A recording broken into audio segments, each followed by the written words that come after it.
الحمد للہ رب العالمین والصلاة والسلام علی المبعوث رحمۃ للعالمین سیدنا محمد وعلی آلہ واصحابہ اجمعین اما بعد رب اشرح لی صدری ویسر لی امری واحلل عقدۃ من لسانی یفقہوا قولی. آئیں قرآن سمجھے شروع سے آخر تک pronunciation Quran from beginning to end. اس کا ہمارا لیول 3 ہے اور سبق نمبر 23 ہے، پارہ نمبر 18 ہے، اور اس میں آج ہم انشاءاللہ سورہ نور کی آیت نمبر 19 سے 53 تک انشاءاللہ ہم پڑھیں گے. کورس کے مقاصد اور کورس کا تعارف آپ کے سامنے ہے، اور سورۃ النور اس کا تعارف بھی ہم پڑھ چکے ہیں کہ اس کے عام موضوعات کی طرف آتے ہیں کہ شروع کی جو 26 آیات میں مختلف شرعی حدود بیان کی گئی ہیں، جن میں زنا، بہتان کی حدود اور لعان کے مفصل احکام ہیں، جبکہ آیت نمبر 11 سے 22 میں واقعہ افک کا بیان کیا گیا ہے، اور آیت نمبر 27 سے 34 میں مختلف جو معاشرتی آداب بیان کیے گئے ہیں، جن میں گھر داخلے کے آداب، نگاہیں نیچے رکھنے کا حکم اور شادی کرنے کا حکم شامل ہیں. آیت نمبر 35 سے 46 میں اللہ تعالیٰ کے نور، اس کی مثال، مساجد کے آداب، کافروں کے اعمال کی مثال اور اللہ تعالیٰ کی قدرت کے مظاہر کا تذکرہ ہے. آیت نمبر 47 سے 57 میں منافقین کی نافرمانی اور مومنوں کو اللہ تعالیٰ کی حکم کی اطاعت کرنے کا تذکرہ ہے. اور اسی طرح آیت نمبر 58 سے 64 میں بھی چند معاشرتی آداب کا ذکر ہے، جن میں گھروں کے آداب ہیں، مومنوں کا اللہ کے رسول صلی اللہ علیہ وسلم کا ادب و احترام اور اللہ تعالیٰ کی بادشاہت، علم اور قدرت کا ذکر ہے. تو یہ آج کا ہمارا پہلا صفحہ ہے، صفحہ نمبر 352 ہے اور پارہ نمبر 18 ہے، اور اس میں آیات 19 سے لے کر 26 تک ہیں، اور اس صفحے کو مختلف اشارات اور پھر آگے ان کے مختلف موضوعات میں تقسیم کیا گیا ہے. تو ہم جو ہے اپنے پہلے اشارے اور اس کے جو موضوعات ہیں ہم ان کی طرف ہم آتے ہیں.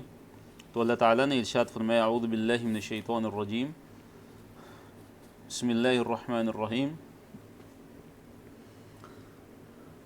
ان الذین یحبون ان تشیع الفاحشۃ فی الذین آمنوا لهم عذاب علیم فی الدنیا والآخرہ واللہ یعلم وانتم لا تعلمون. ان الذین، بے شک وہ لوگ کہ جو یحبون، جو پسند کرتے ہیں، کیا، ان تشیع، کہ پھیل جائے. دیکھیے شاع یشیع، اسی سے ہم اردو میں اس ایک لفظ استعمال کرتے ہیں اشاعت ہوتا ہے پھیلانا.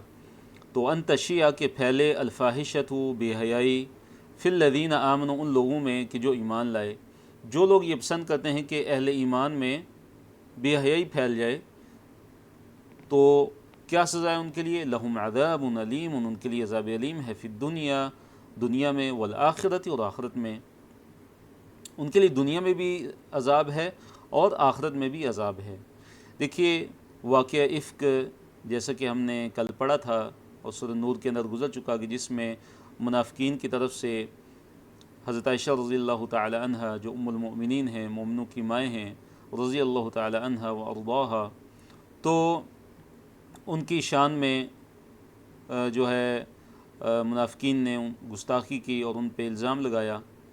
تو اب اللہ رب العالمین اس آیت میں یہ فرما رہے ہیں کہ جو لوگ یہ پسند کرتے ہیں کہ اہل ایمان میں فاحشہ یعنی بے حیائی پھیلے، ان کے لیے عذاب علیم ہے، دنیا میں بھی اور آخرت میں بھی. دیکھیے یعنی ایک جھوٹی خبر پھیلانے پہ، فحاشی کی ایک جھوٹی خبر پھیلانے پہ کتنا اللہ تعالیٰ کی طرف سے سخت عذاب کی وعید ہے. تو جو لوگ دن رات جو ہے اہل ایمان کے اندر، مسلمان معاشرے کے اندر بے حیائی پھیلانے میں لگے رہتے ہیں، فحاشی پھیلاتے ہیں، اور وہ چاہتے ہیں کہ جو مسلمانوں کا جو معاشرہ ہے وہ برباد ہو اور وہ اس تنزلی کے اندر گر جائے اور اس تنزلی کا شکار ہو جائے، اس انحطاط کا شکار ہو جائے اور فحاشی میں اہل ایمان مبتلا ہو جائے مسلمان، تو ان کا پھر عذاب اس کے کیا کہنے پھر، کہ ایک جو ہے جھوٹی خبر پھیلانے پہ یہ اللہ تعالیٰ نے یہ وعید ارشاد فرمائی کہ لہم عذاب علیم فی الدنیا والآخرہ، ان کے لیے دنیا میں بھی عذاب علیم ہے اور آخرت میں بھی عذاب علیم ہے. تو ہمیں اس چیز سے بہت زیادہ بچنا چاہیے اور ہمیں دیکھنا چاہیے کہ کہیں ہم فحاشی پھیلانے کے کہیں مرتکب تو نہیں ہو رہے، کہیں ہمارے کسی قول سے، کہیں ہمارے کسی فعل سے کہیں فحاشی اور عریانی کہ یہ چیزیں تو نہیں پھیل رہی. تو تو اس کے لیے ہمیں بہت زیادہ محتاط ہونا پڑے گا۔ واللہ یعلم، اللہ تعالیٰ نے فرمایا اور اللہ تعالیٰ جانتا ہے، وانتم لا تعلمون، اللہ تعالیٰ جانتا ہے تم نہیں جانتے، یعنی اللہ تعالیٰ ان کا جھوٹ جانتا ہے کہ جن منافقین نے حضرت عائشہ رضی اللہ تعالیٰ عنہ ام المؤمنین ان پہ جو جھوٹ باندھا، اللہ تعالیٰ کو اس کا علم ہے پورا، اور اس طرح اللہ تعالیٰ کو اپنے بندوں کی جو مصلحتیں ہیں، جو فوائد ہیں، وہ اللہ تعالیٰ کو معلوم ہے۔ اس طرح اللہ تعالیٰ جو معاملات کا جو انجام ہے اللہ تعالیٰ ان کو جانتا ہے۔ وَأَنْتُمْ، اور تم لا تعلمون، تم نہیں جانتے۔ اللہ تعالیٰ کی خاص فضل اور رحمت کا ذکر ہے آیت نمبر 20 میں۔ اللہ نے فرمایا وَلَوْلَا، اور اگر نہ ہوتا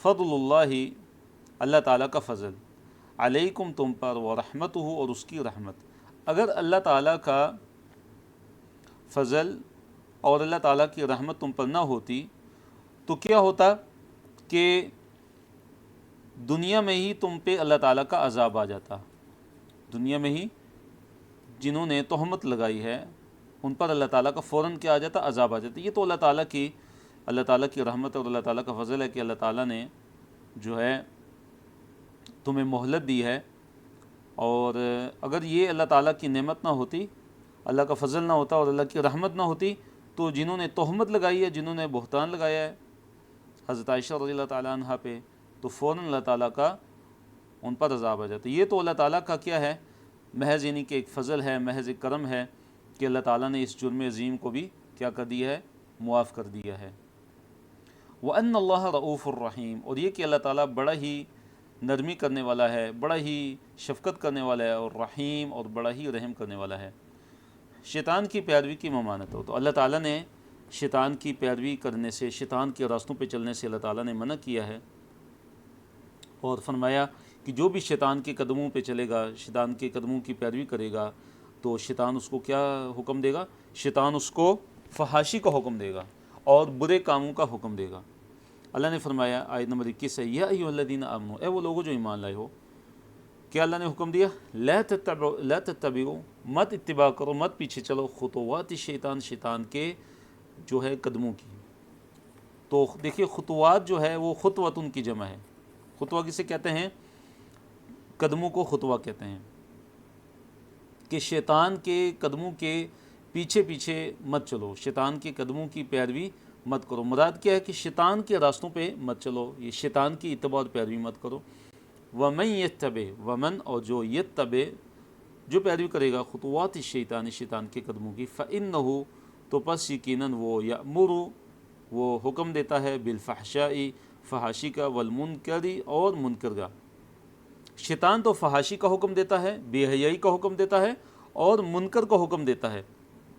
وَلَوْلَا فَضْلُ اللَّهِ عَلَيْكُمْ وَرَحْمَتُهُ، اور اگر اللہ تعالیٰ کا فضل اور اللہ تعالیٰ کی رحمت نہ ہوتی تو مَا زَكَىٰ مِنكُم مِّنْ أَحَدٍ أَبَدًا، تم میں سے کبھی بھی کوئی پاک نہ ہوتا، کوئی ایک بھی تم میں سے کبھی بھی پاک نہ ہوتا۔ مَا زَكَىٰ، نہ پاک ہوتا، مِنكُم، تم میں سے، مِنْ أَحَدٍ، کوئی بھی ایک، ابداً، کبھی بھی، ابداً، کبھی بھی پاک نہ ہوتا۔ وَلَكِنَّ اللَّهَ، اور لیکن اللہ تعالیٰ، یزکی، پاک کرتا ہے، من یشاء، جسے اللہ تعالیٰ چاہتا ہے۔ واللہ، اور اللہ تعالیٰ، سمیع علیم، اور اللہ تعالیٰ سننے والا ہے تمہارے اقوال کو، تم جو باتیں کرتے ہو اللہ تعالیٰ خوب سنتا ہے تمہاری ان باتوں کو۔ علیم، اور تمہارے کاموں کو بھی اللہ تعالیٰ پوری طرح جانتا ہے۔ تو جو مسلمان واقع افک میں ملوث ہونے سے بچ گئے، اس کی طرف اشارہ ہے، وَلَوْلَا فَضْلُ اللَّهِ عَلَيْكُمْ وَرَحْمَتُهُ مَا زَكَىٰ مِنكُم مِّنْ أَحَدٍ أَبَدًا، کہ یہ تو اللہ تعالیٰ ہی نے ان کو بچایا ہے، اللہ تعالیٰ جسے چاہتا ہے اللہ تعالیٰ اسے پاک کرتا ہے۔ تو یہ اللہ تعالیٰ کا بڑا فضل اور کرم ہوا ان پہ، ان اہل ایمان پہ، کہ جو واقع افک میں ملوث نہیں ہوئے تھے۔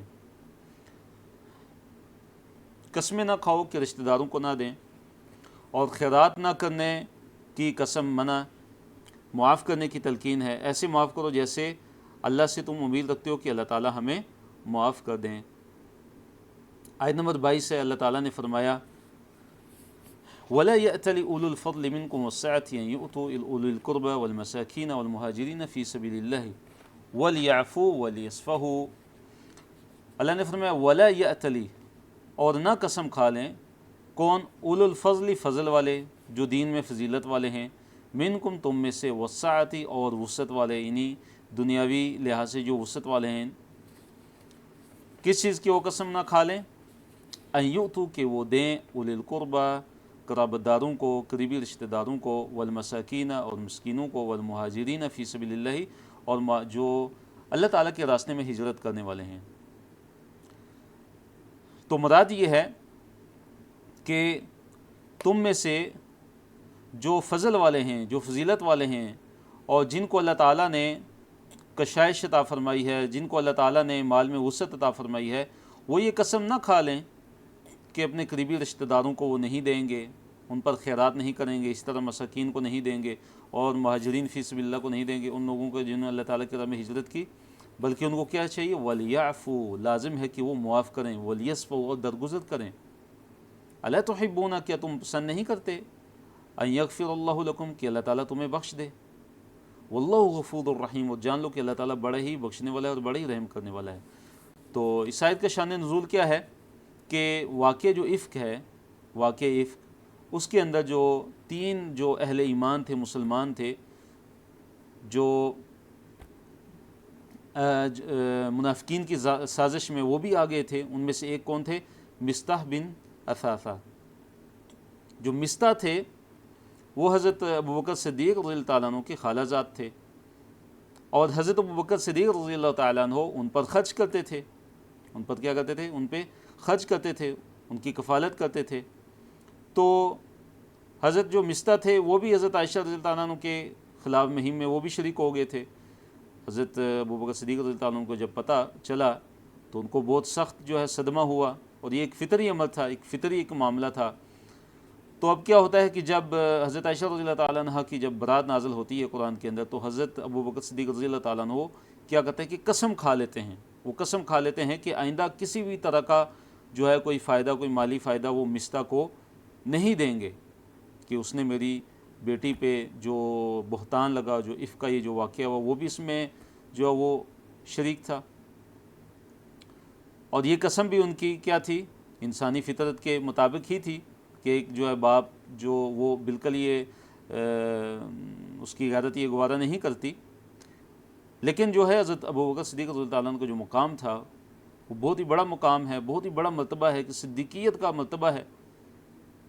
تو ان کا جو مقام اور مرتبہ ہے وہ تو اس سے بلند کردار کا متقاضی ہے، تو اللہ تعالیٰ کو ان کی بات پسند نہیں آئی، تو اللہ تعالیٰ نے منع کر دیا، اللہ تعالیٰ نے روکا کہ جو تم میں سے اہل فضل ہیں، یعنی کہ جو دین کے اندر فضیلت والے ہیں، یعنی حضرت ابوبکر صدیق رضی اللہ تعالیٰ عنہ، اور جن کو اللہ تعالیٰ نے مالی وسعت عطا فرمائی ہے، وہ یہ قسم نہ کھائیں کہ وہ اولی القربہ جو قرابت دار ہیں، کیونکہ حضرت مصطح ان کے قرابت دار تھے، اور جو ہے مہاجر بھی تھے، وہ انہوں نے ہجرت کی تھی، کہ وہ قرابت داروں کو، مساکین کو اور مہاجرین فی سبیل اللہ کو نہیں دیں گے، بلکہ وہ کیا کریں؟ وَلْيَعْفُوا، وہ چاہیے کہ لازم ہے کہ وہ عفو درگزر سے کام لیں، معاف کر دیں، وَلْيَصْفُوا، درگزر کر دیں۔ تو اللہ تعالیٰ نے دیکھیں کتنے بہترین انداز میں خطاب فرمایا کہ اَلَا تُحِبُّونَ أَن يَغْفِرَ اللَّهُ لَكُمْ، کیا تم پسند نہیں کرتے کہ اللہ تعالیٰ تمہیں بخش دے؟ تو حضرت ابوبکر صدیق رضی اللہ عنہ نے کیا فرمایا تھا؟ اللہ اکبر، انہیں تاریخی جملہ ارشاد فرمایا تھا، انہوں نے کیا کہا تھا کہ ہاں میں پسند کرتا ہوں، میں پسند کرتا ہوں، مجھے اچھا لگتا ہے، میں پسند کرتا ہوں کہ میں اللہ تعالیٰ مجھے بخش دے، اللہ تعالیٰ مجھے بخش دے۔ تو پھر انہوں نے کیا کیا تھا؟ حضرت مصطح کو معاف فرما دیا تھا، اور انہوں نے دوبارہ سے ان کی کفالت کو شروع کیا تھا، دوبارہ سے ان کی کفالت کرنا شروع کر دی تھی۔ تو اس آیت کے اندر اس واقعے کی طرف اشارہ ہے۔ پاک دامن عورتوں پر تو بہتان لگانے والوں کا انجام کیا ہے کہ وہ دنیا اور آخرت میں ملعون قرار پائے ہیں، اور قیامت کے دن کیا ہوگا؟ ان کے ہاتھ پاؤں جو ہیں وہ ان کے خلاف گواہی دیں گے۔ اللہ نے فرمایا آیت نمبر 23 ہے، ان الذین یرمون، بے شک وہ لوگ کہ جو یرمون، جو تہمت لگاتے ہیں، المحصناتی، پاک دامن عورتوں پہ، کون سی؟ الغافلاتی، جو غافل، یعنی غافل سے مراد کیا ہے کہ جو بالکل بے خبر ہیں، بھولی بھالی شریف جو ہیں، ایسی عورتوں پہ جو تہمت لگاتے ہیں، المؤمناتی، جو مومن بھی ہیں، لعنوا فی الدنیا والآخرہ، اللہ تعالیٰ نے ان کے بارے میں کیا فرمایا کہ یہ ملعون ہیں دنیا میں بھی اور آخرت میں بھی۔ ان پہ لعنت کی گئی ہے دنیا کے اندر بھی اور آخرت کے اندر بھی، وَلَهُمْ عَذَابٌ عَظِيمٌ، اور ان کے لیے کیا عذاب عظیم ہے۔ تو مفسرین نے لکھا کہ یہ کس کے لیے؟ یہ ان منافقین کے لیے یہ آیت، کیونکہ جو اہل ایمان تھے تو انہوں نے تو توبہ کر لی تھی، انہوں نے تو کیا کر لیا تھا؟ توبہ کر لی تھی۔ تو مراد یہاں پہ منافقین ہیں کہ جنہوں نے توبہ نہیں کی، اور جنہوں نے اس عظیم گناہ کا جو ہے وہ اس عظیم گناہ کو جنہوں نے سر انجام دیا تھا، تو یہ ان کے لیے شدید ترین وعید ہے کہ ان کے لیے عذاب عظیم ہے۔ اور اس بات میں یہ دلیل بھی ہے، مفسرین نے لکھا ہے علماء نے، کہ دلیل علی کفر من سب و اتہم زوجۃ من زوجات النبی صلی اللہ علیہ وسلم بسوء، اس شخص کے کفر پہ کہ جو نبی صلی اللہ علیہ وسلم کی کسی بھی بیوی کو جو گالی دیتا ہے نعوذ باللہ، یا ان پہ کوئی تہمت لگاتا ہے۔ تو مراد اگر اس آیت کو عام رکھا جائے، کیونکہ آیت تو عام ہے، عمومی طور پہ ہے، تو ایک تو اس میں منافقین داخل ہیں کہ لعنوا فی الدنیا والآخرہ، دنیا میں بھی لعنت، آخرت میں بھی، یا وہ مراد ہیں کہ جو تہمت کو حلال سمجھتے ہیں، اور پھر وہ کہ جو توبہ نہیں کرتے، جو اس عظیم گناہ سے توبہ نہیں کرتے، جو بے خبر اہل ایمان مومنہ عورتوں پہ، پاک دامن عورتوں پہ تہمت لگاتے ہیں اور اس کے بعد توبہ نہیں کرتے۔ یوم تشہد علیہم السنتہم وایدیہم وارجلہم بما کانوا یعملون، آیت نمبر 24 میں کیا ہے کہ اب قیامت کا جب دن ہوگا تو ان کی زبانیں اور ان کے ہاتھ اور ان کے پاؤں ان کے خلاف کیا دیں گے؟ گواہی دیں گے۔ کس چیز کی؟ کہ جو وہ دنیا کے اندر برے کام کرتے تھے۔ یوم، اس دن، تشہد، گواہی دیں گی، علیہم، ان پر، السنتہم، ان کی زبانیں۔ تو السنت مؤنث ہے، اس لیے جو تشہد کیا آیا ہے؟ مؤنث آیا ہے۔ اور کیا گواہی دیں گے؟ وایدیہم، اور ان کے ہاتھ گواہی دیں گے، وارجلہم، اور ان کے پاؤں گواہی دیں گے، بما کانوا، اس چیز کی گواہی دیں گے کہ جو، بما ساتھ اس چیز کی کہ جو کانوا تھے وہ یعملون، عمل کرتے تھے۔ دنیا کے اندر جو وہ عمل کرتے تھے، جو برے اعمال کرتے تھے، تو ان کے برے اعمال کی وہ گواہی دیں گے، ان کی زبانیں بھی، ان کے ہاتھ بھی، ان کے پاؤں بھی۔ اللہ اکبر۔ تو دیکھیے قرآن سبحان اللہ کیسے ہمیں نصیحت کرتا ہے، کیسے ہمیں جو ہے سمجھاتا ہے، کیسے ہمیں گناہوں سے باز رکھتا ہے کہ ہم اللہ تعالیٰ کی نافرمانی سے بچیں۔ کہ آج اگر ہمارے ہاتھ، ہماری زبانیں، ہمارے پاؤں اگر برائی کے اندر ملوث ہوتے ہیں، برائی کے اندر پڑتے ہیں، تو اب کیا ہوگا؟ یہی زبانیں اور یہی ہاتھ اور یہی پاؤں قیامت کے دن ہمارے خلاف کیا دیں گے؟ گواہی دیں گے۔ یومئذ، اس دن، یوفیہم، پورا دے گا اللہ، اللہ تعالیٰ، دینہم، ان کا دین۔ دین سے مراد یہاں پہ کیا ہے؟ دیکھیے دین کے دو مطلب ہیں۔ ایک مطلب تو ہے دین اسلام، مطلب کیا ہے؟ دین اسلام ہے جیسے ایک پورا جو ہے زندگی گزارنے کا ایک طریقہ، یہ مراد ہے دین سے۔ دوسرا دین کا مطلب کیا ہے؟ جی چیٹ میں لکھ کے بھی بتا سکتے ہیں۔ دین کے دو مطلب ہیں، ایک تو ہے جیسے ہم کہتے ہیں دین اسلام، ہاں بارک اللہ فیک، بدلہ، جی بالکل جواب صحیح ہے، بدلہ، کہ جس دن اللہ تعالیٰ پورا دے دے گا ان کو، دینہم، ان کا دین، یعنی ان کا بدلہ۔ اچھا وہ بدلہ کیسا ہوگا؟ الحق، صحیح بدلہ ان کا ہوگا، عدل و انصاف کے مطابق۔ وَيَعْلَمُونَ، اور وہ جان لیں گے کہ ان اللہ، اللہ تعالیٰ، بے شک اللہ تعالیٰ، هو الحق المبین، وہی اللہ تعالیٰ، یعنی وہ جان لیں گے کہ اللہ تعالیٰ ہی کیا ہے؟ وہی ہے، الحق، حق ہے، المبین، مبین ہے۔ تو الحق المبین سے کیا مراد ہے؟ الحق سے مراد یعنی اللہ تعالیٰ حق ہے، مراد اللہ تعالیٰ برحق ہے، اللہ تعالیٰ کا وعدہ سچا ہے، اللہ تعالیٰ خود سچا ہے، اللہ تعالیٰ کے رسول صلی اللہ علیہ وسلم سچے ہیں، اللہ تعالیٰ نے جو وعدے کیے ہیں وہ سچے ہیں، اللہ تعالیٰ نے جن چیزوں سے ڈرایا ہے وہ سچی ہیں، ان کا وقوع ہونے والا ہے، اور المبین، ظاہر کرنے والا۔ تو المبین، ظاہر کرنے والا، اور سچ کو سچ کر دکھانے والا، سچ کو سچ کر دکھانے والا۔ تو مراد کیا اس آیت سے کیا ہمیں سبق ملتا ہے؟ کیا ہمیں پتہ چلتا ہے کہ جو بہتان لگانے والے ہیں یا جو بھی برے اعمال کرنے والے ہیں، کیا ہوگا؟ ان کے اعمال کا ان کو پورا جو ہے وہ بدلہ ملے گا، اور ان پہ کسی بھی قسم کا ظلم نہیں ہوگا۔ آیت نمبر 26، الخبیثات للخبیثین، الخبیثات، و خبیث جو ہیں عورتیں، گندی جو عورتیں ہیں، وہ وہ للخبیثین وہ کن کے لیے ہیں؟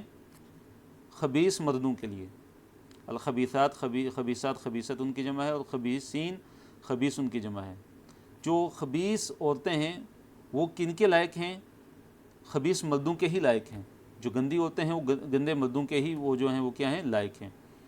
والخبیثون جو خبیث مرد ہیں للخبیثات وہ خبیث عورتوں کے ہی لائق ہیں، وہ خبیث عورتوں کے ہی لائق. اس سے مراد کیا ہے؟ پہلے اس کا مطلب تو یہ ہے کہ جو بدکار قسم کے جو لوگ ہوتے ہیں، جو مرد ہیں وہ بدکار قسم کی عورتوں کے ہی لائق ہیں، یعنی جو بدکاری کرتے ہیں، جو فحاشی کا ارتکاب کرتے ہیں. اسی طرح دوسرا اس کا مطلب یہ ہے کہ جو بری باتیں ہیں وہ برے لوگوں کو ہی جچتی ہیں، برے لوگوں کو ہی کیا ہوتی ہیں؟ جچتی ہیں. جو بری باتیں ہیں وہ برے لوگوں کے لائق ہی ہوتی ہیں، وہ برے لوگوں کے لائق ہی ہوتی ہیں. جو ناپاک باتیں ہوتی ہیں وہی کرتے ہیں کہ جو ناپاک لوگ ہیں، ناپاک باتیں وہی کرتے ہیں کہ جو ناپاک لوگ ہیں. تو پاکیزہ باتیں وہی کرتے ہیں جو پاکیزہ لوگ ہیں. والطیبات اور جو پاکیزہ جو عورتیں ہیں، طیبت ان کی جمع. والطیبات جو پاکیزہ ہوتے ہیں للطیبین وہ پاکیزہ مردوں کے لیے ہیں. مراد یہ ہے کہ جو پاک دامن جو عورتیں ہوتی ہیں وہ پاک دامن مردوں کے لیے ہیں، ان کے لائق ہیں. والطیبون اور جو پاک دامن مرد ہیں، جو پاک مرد ہیں للطیبات وہ پاک عورتوں کے لیے، پاک دامن عورتوں کے لیے ہیں. یا مراد یہ ہے کہ جو پاکیزہ باتیں ہیں وہ پاکیزہ لوگوں کے لیے ہی جو ہیں ان کا ہی شیوا ہوتا ہے. تو مفسرین نے لکھا ہے کہ اس آیت کے اندر ایک اشارہ یہ بھی ہے کہ جو حضرت عائشہ رضی اللہ تعالیٰ عنہ پر جنہوں نے ناپاکی کا الزام لگایا، جنہوں نے بہتان لگایا، تو وہ ناپاک ہیں، وہ سارے کے سارے کیا ہیں؟ وہ ناپاک لوگ ہیں. وَأُولَئِكَ اللہ نے فرمایا اولئک یہ لوگ مبرؤون مطلب ہے کہ پاک ہیں، بالکل بری کیے ہوئے ہیں. مبرؤون بری سے ہیں، جو ہے وہ بری کیے ہوئے ہیں، پاک دامن ہیں. مما یقولون اس چیز سے کہ جو وہ کہتے ہیں، جو ان پہ الزام لگا رہے ہیں، تہمتیں لگا رہے ہیں برائی کی، تو یہ لوگ ان سے کیا ہیں؟ بری ہیں. یہ لوگ ان سے کیا ہیں؟ پاک دامن ہیں. لہم مغفرۃ ان کے لیے مغفرت ہے، ورزق کریم اور ان کے لیے باعزت کیا ہے؟ روزی ہے. مغفرت ہے اور باعزت روزی. رزق کریم سے کیا مراد ہے؟ مفسرین نے لکھا ہے جنت اس سے مراد ہے.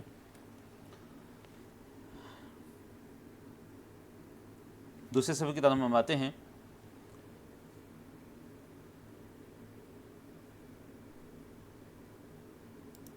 اللہ تعالیٰ نے گھر میں داخل ہونے کے آداب اللہ تعالیٰ نے ذکر فرمائے ہیں.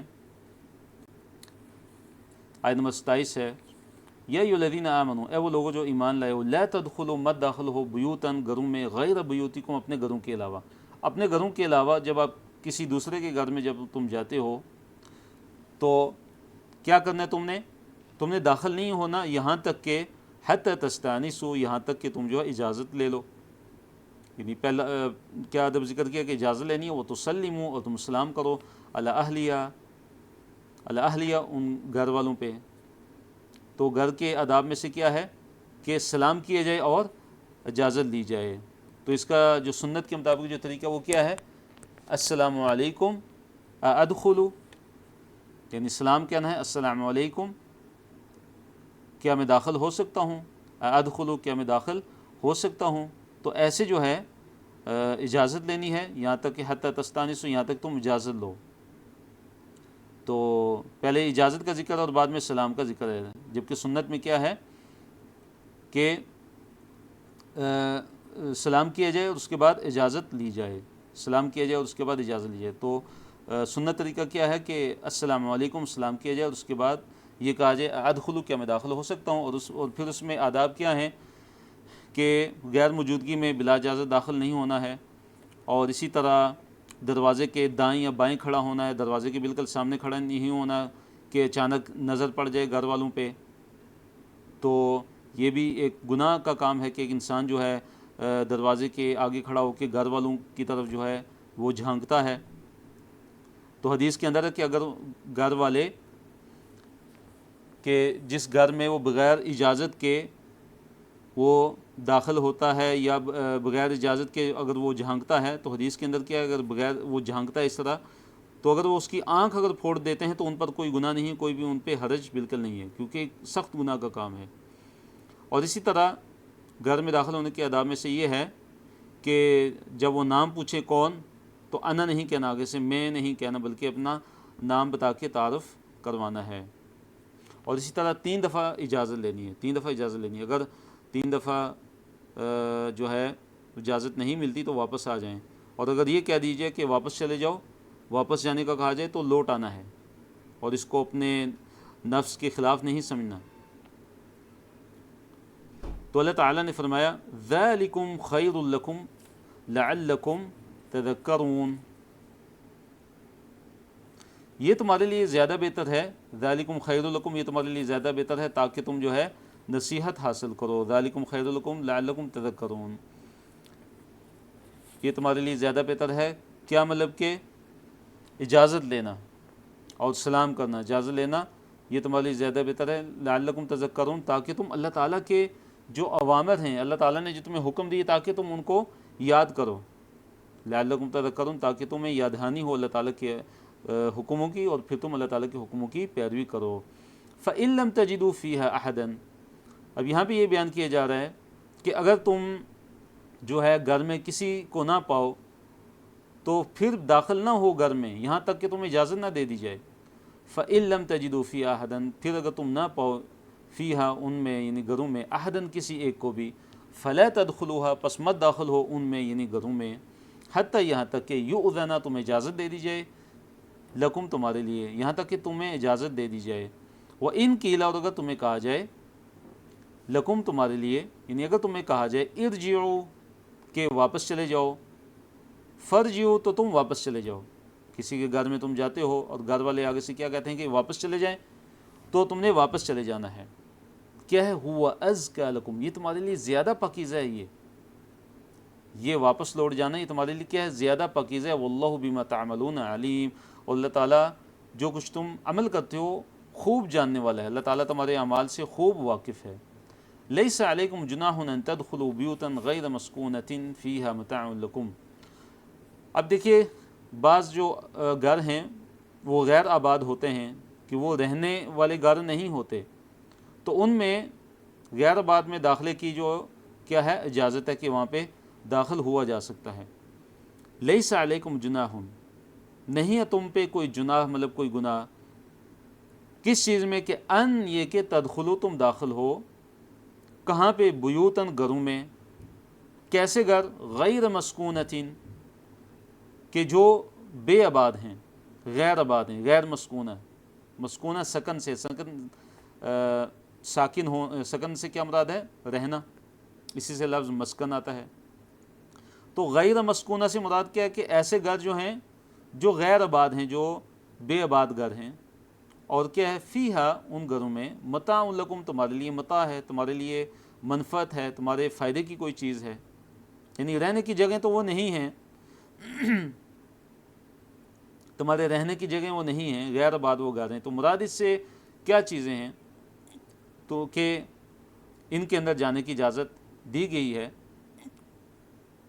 یعنی آپ جا سکتے ہیں، اس میں کوئی حرج نہیں۔ اس سے مراد کیا ہے؟ کہ جیسے ہوٹل وغیرہ ہیں، جیسے سرائے ہوتے ہیں راستے میں جو بنے ہوتے ہیں جن میں مسافر ٹھہرتے ہیں، اسی طرح جیسے دکانیں ہیں یا کارخانے ہیں، اسی طرح مہمان خانے مثال کے طور پہ کہ جس میں ایک دفعہ داخل ہونے کی اجازت جو ہے مل چکی ہوتی ہے تو دوبارہ اجازت لینے کی ضرورت نہیں ہے مثلا۔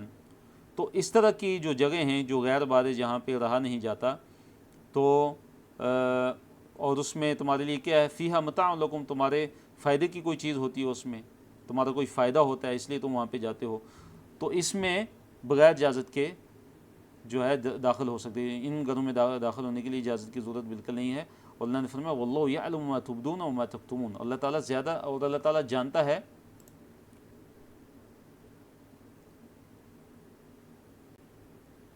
اللہ تعالیٰ جانتا ہے جو تم ظاہر کرتے ہو، وما تکتمون، اور جو تم کیا کرتے ہو؟ چھپاتے ہو۔ جو تم ظاہر کرتے ہو، جو تم چھپاتے ہو، اللہ تعالیٰ زیادہ جانتا ہے۔ آیت نمبر 30 میں اللہ تعالیٰ نے مومنوں کو یہ حکم دیا ہے کہ وہ اپنی نگاہیں نیچے رکھیں اور اپنی شرمگاہوں کی حفاظت کریں۔ بڑا عظیم حکم ہے اللہ تعالیٰ کا کہ جو نگاہیں ہیں ان کی حفاظت کی جائے، اور شرمگاہ کی حفاظت کی جائے، کیونکہ جو نگاہ ہے یہ شیطان کا سب سے پہلا تیر ہوتا ہے، اور اسی سے جو فحاشی ہے اور بے حیائی ہے، اسی سے سب سے پہلے کیا کھلتا ہے؟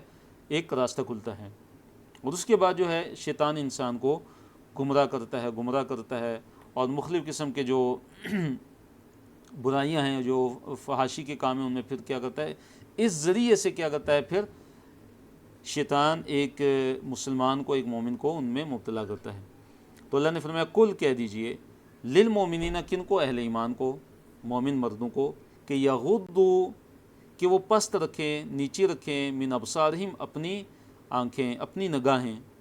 غدہ یغدو کہتے ہیں، یغدو فعل مضارع ہے، تو مراد کیا ہے؟ کہ نیچا رکھنا، تو یغدو وہ نیچے رکھیں، من ابصارہم، اپنی نگاہیں، ویحفظوا، اور حفاظت کریں، فروجہم، اپنی شرمگاہوں کی، ویحفظوا، اور حفاظت کریں اپنی شرمگاہوں کی، یعنی بدکاری سے بچیں۔